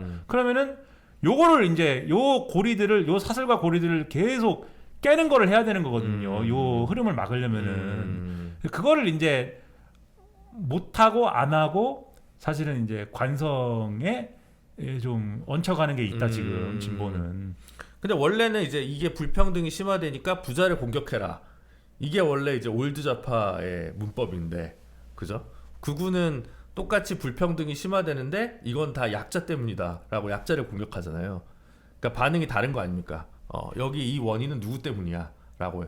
우리 같으면 구글이랑 뭐 베이조스 이런 아마존이나 이런 애들이 미국 얘기지만 어쨌든 뭐 아일랜드니 아이슬란드니 뭐 이딴 데다가 다 회사를 본부가 있다고 쳐놔가지고 세금을 안 내서 우리한테 들어오는 사회복지 예산이 없어. 그래서 나라가 적자 우리가 힘들어. 이렇게 해서 이제 부자를 공격할 텐데 아니면 뭐 조세 피난처를 없애야 돼. 예를 들면 좌파 같으면 그렇게 얘기를 할 텐데 우파는 이게 다 중국 공산당 때문이다. 뭐 외국인 노동자 때문이다. 뭐 여성 때문이다. 이렇게 가는 거는 또 이제 다른 영역에서의 고리인 거잖아요. 불평등이 심화를 인식한다 하더라도 그게 왜곡된 인식이거나 주관적 정념이라 하더라도 우리는 또 그 통계 자체에 대해서 완벽하게 확신할 수는 없지만 다르게 반응할 수도 있는데 왜 이쪽으로 안 가고 저쪽으로 가냐에 대한 건 또 별도의 분석이 또 필요하겠죠. 그러니까 부자 탓을 해라라는 정치적인 어떤 뭐 접근은 있을 수도 있는데 그걸로 다 해결되는 거냐? 요 사슬 구조를 계속 끊어주는 어떤 그러한 접근이라는 게 그렇지는 않다는 것이죠. 이 개별적인 어떤 문제에 대해서 이제 종합적인 지금 뭐 종합적인 어떤 뭐 이런 이제 담론이나 그런 접근도 필요한 건데 요 각각의 사슬 구조에 해당하는 이런 것들을 끊기 위한 접근도 필요한 것이고 그다음에 많이 이제 업데이트가 돼야 되는 거죠. 이제 아까도 이제 좀 말씀드렸지만 이 좌파들의 통념이 먹히지 않는 구조와 부분들이 이제는 사실 있다. 근데 그게 그냥 안 맞는다, 안 먹힌다 이렇게 하고 끝날 문제는 아닌 게 그게 또 안 맞고 안 먹힌 이유가 있는 거거든요. 또 안 먹히는 그걸 설명하는 구조와 이제 원인이 또 있는 거거든요. 그러니까 그런 걸 규명한 끝에 이제 요걸 설명할 수 있는 것까지가 돼야 이 구조를 아까 말씀드린 이 말도 안 되는 구조를 해체하는 데 이룰 수가 있는 건데 거기까지 가는 길이 상당히 이제 멀다. 어렵고 난해하다. 지난주에 중국 얘기를 좀 했더니 가령 바로 이제 제가 댓글 잘 안 보는데 그 밑에 댓글 단 분들 얘기들 중에 보니까 지금 이제 지정학적 구조 속에서 중국에 대한 우려는 당연한 거 아니냐 이런 말씀을 하시는 분들이 있더라고요. 저는 개별적으로 중국에 대한 여러 감상을 갖는 거는 뭐 있을 수 있는 일이라고 봐요. 그리고 제가 무슨 뭐 중국을 사랑하는 사람도 아니고 저도 못 가봤습니다. 저는. 네. 지난주에 말씀드렸나? 시진핑은 노동자를 탄압한다 이 말씀 드리지 않았습니까? 시진핑 노동자를 탄압한다고 그래가지고 아주 증오합니다. 그리고 아예 우리 또 중국 노동운동 전문가 있어요. 또 우리 그 김준우 변호사가 김준우 변호사의 조직 후배라고 볼 수 있는 명교야 미안하다. 우리 홍명교가 쓴 좋은 책이 있죠. 네, 제목이 뭐지? 나의 중국 친구인가? 네, 그런 제목입니다. 네. 뭐지 제목이? 하여튼 노동운동하다 잡혀간 중국 활동가들 얘기. 그런 좋은 책도 있어요. 그러니까 이게 우리가 뭐 중국을 사랑하는 사람들도 아닌데 이제 그런 중국에 대한 뭐 우려 또 뭐 지정학적인 뭐 무슨 뭐 이런 반중 감정에 대한 어떤 판단 이런 게 아니라 이게 정치적으로 어떻게 소비되는가 그리고 이 정치적인 소비 방식을 어떻게 활용하는가 이 그쵸. 문제를 얘기하는 거거든요. 그렇죠. 원래 가까운 나라랑 친한 나라는 어디도 없습니다. 미국이랑 캐나다가 사이가 좋나요? 미국이랑 멕시코가 사이가 좋나요? 프랑스랑 독일이 사이가 좋나요? 프랑스랑 영국이랑 사이가 좋나요? 스페인이랑 포르투갈이랑 사이가 가까운 나라 중에 사이 좋은 나라고 사이 좋은 나라는 교역도 별로 없고 먼 나라는 싸울 일이 별로 없어. 한국이랑 독일 별로 싸울 일이 없습니다. 그냥 뭐 잘 지내요. 전 당연히 근데 이제 그런 감정들을 왜곡하거나 악용하거나 이런 정치는 사실은 이승만 때도 있었던 거고 천조국에서 말이야 한일 수교 하라는데 말이야 축구도 같이 못하게 하고 말이야 이런 거 아닙니까? 사실 이제 그런 식으로 늘 정치적으로 소비했던 건 오히려 정치권이 아니냐 저는 생각을 하죠. 근데 어쨌든 뭐 그런 여기서 분석의 대상과 논점을 새로 형성하는 대상과 그럼 이 현재 시스템에 대한 분노나 이런 것들에 대해서 어떻게 또 다른 언어와 이데올로기를 만들 거냐 이게 또 우리 김민아 선생님께서 빨리 길을 제시해 주셔야. 아니죠. 김준우 변호사가 해야죠. 무슨 말이야. 우리 집에 댓글 달렸잖아. 우리 극히 공감했는데 되게 저를 비웃으시더라고요. 왜요? 아니 김준우 돈으로 하는데 김준우 지가 똑똑한 척하는데 김민아가 훨씬 똑똑하다서 아니 제가 그걸 몰라요? 내가 달았나? 김민아 선생이 훨씬 똑똑합니다. 제가 그걸 모르는 게 아니라고요. 내가, 그러니까 이렇게 모시지 않습니까? 내가 다른 것 같은데. 어쨌든 그런 얘기입니다. 오늘 좀 하여튼 그만 얘기해야 깊이 돼요. 얘기했지만 시간이 지금 또 다음 방송을 가셔야 하기 때문에 어쨌든 더 깊은 얘기를 할 수 있는 시간이 윤석열만 쓸데없이 안 떠들어도 가끔 그런 댓글들 달리더라고요. 좀 좌파 얘기도 좀 해봐라. 그래서 약간 좌파 얘기 했습니다. 오늘. 약간 좌파 얘기. 근데 여러분 그걸 아셔야 돼요. 진짜 좌파 얘기하면 2시간 3시간 갑니다. 이거는. 그렇습니다. 편집점을 잃고 있어요. 지금 촬영 감독이 지금 눈빛이 흔들립니다. 이거 어떡하라는 거야? 약간 정신을 잃었겠죠 지금. 완전히 오늘 뭐 하지만 명절인데 뭐 어떻습니까? 오늘을 마지막으로 끝나요 이거 이제? 아니 다음 주부터는 라이브. 다음 주부터 라이브. 그래요? 그런가? 라이브입니다. 그럼 몇 시에 하느냐가 중요하잖아요. 저녁에 합니다. 저녁에 하는데 몇 시에 하기로 했지? 저녁 수요일 금요일날 합니다. 수요일 금요일 하는데 8시에 합니다. 9시에 합니다. 뭐야 이거 몇 시인지 알아서 편집하라는 얘기잖아. 몇 시인지 정하지도 않고. 몇 시에 하지? 하여튼 9시에 하게 되지 않을까? 라는 생각이 듭니다. 9시 뉴스. 아직 정하지도 않았어요? 몇 시에 할지를? 괜찮아요 9시? 8시든 9시든 그거는 큰 뭐 저기는 그 뭐 문제는 아니라고. 네, 9시에 하시죠. 8시에 하나 9시에 하나 뭐 마찬가지. 네, 그렇습니다. 네, 그래서 월요일은 저희가 이제 강상구와 함께 다른 채널에서 뵙고 월수금 주 3회 체제가 돼버렸다. 이렇게 보시면 될 것 같습니다. 네. 그래서 괜찮으시죠? 아니, 우리가 돈만 주면 못할 게 뭡니까? 8시인지 9시인지는 뭐 하여튼 9시일 겁니다. 9시. 네. 야. 그렇습니다. 근데 라이브를 하기 위한 준비는 지금 갖춰진 거예요? 우리가 처음에 라이브를 하려고 나 잘 모르는데 감독님이 무슨 기계를 하나 샀어. 라이브를 할 때만 필요한 기계인데 한 번도 안 썼거든. 그러니까 그 기계는 처음에 초기 투자가 돼 있지 않을까라고 생각합니다. 네. 근데 이건 좀 댓글도 볼 수 있어야 되는데 이게 뭔가 하여튼 모르겠습니다. 뭐 어떻게든 쓰면 되겠죠. 네. 그렇습니다. 그래서 다음 주 2월부터는 이제 주 2회 라이브 방송으로 찾아뵙고 더 많은 성원을 해주셔야 그 체제가 지속될 수 있습니다. 네, 그러면 지금까지 방송의 편집점을 읽고 갈 길을 잃은 김준호의 야망이었습니다. 감사합니다. 감사합니다. 아니 그거 새해 복 많이 받으세요 이런 거 안 해요? 그것 좀 해줘요 그러면. 새해 복 많이 받으세요.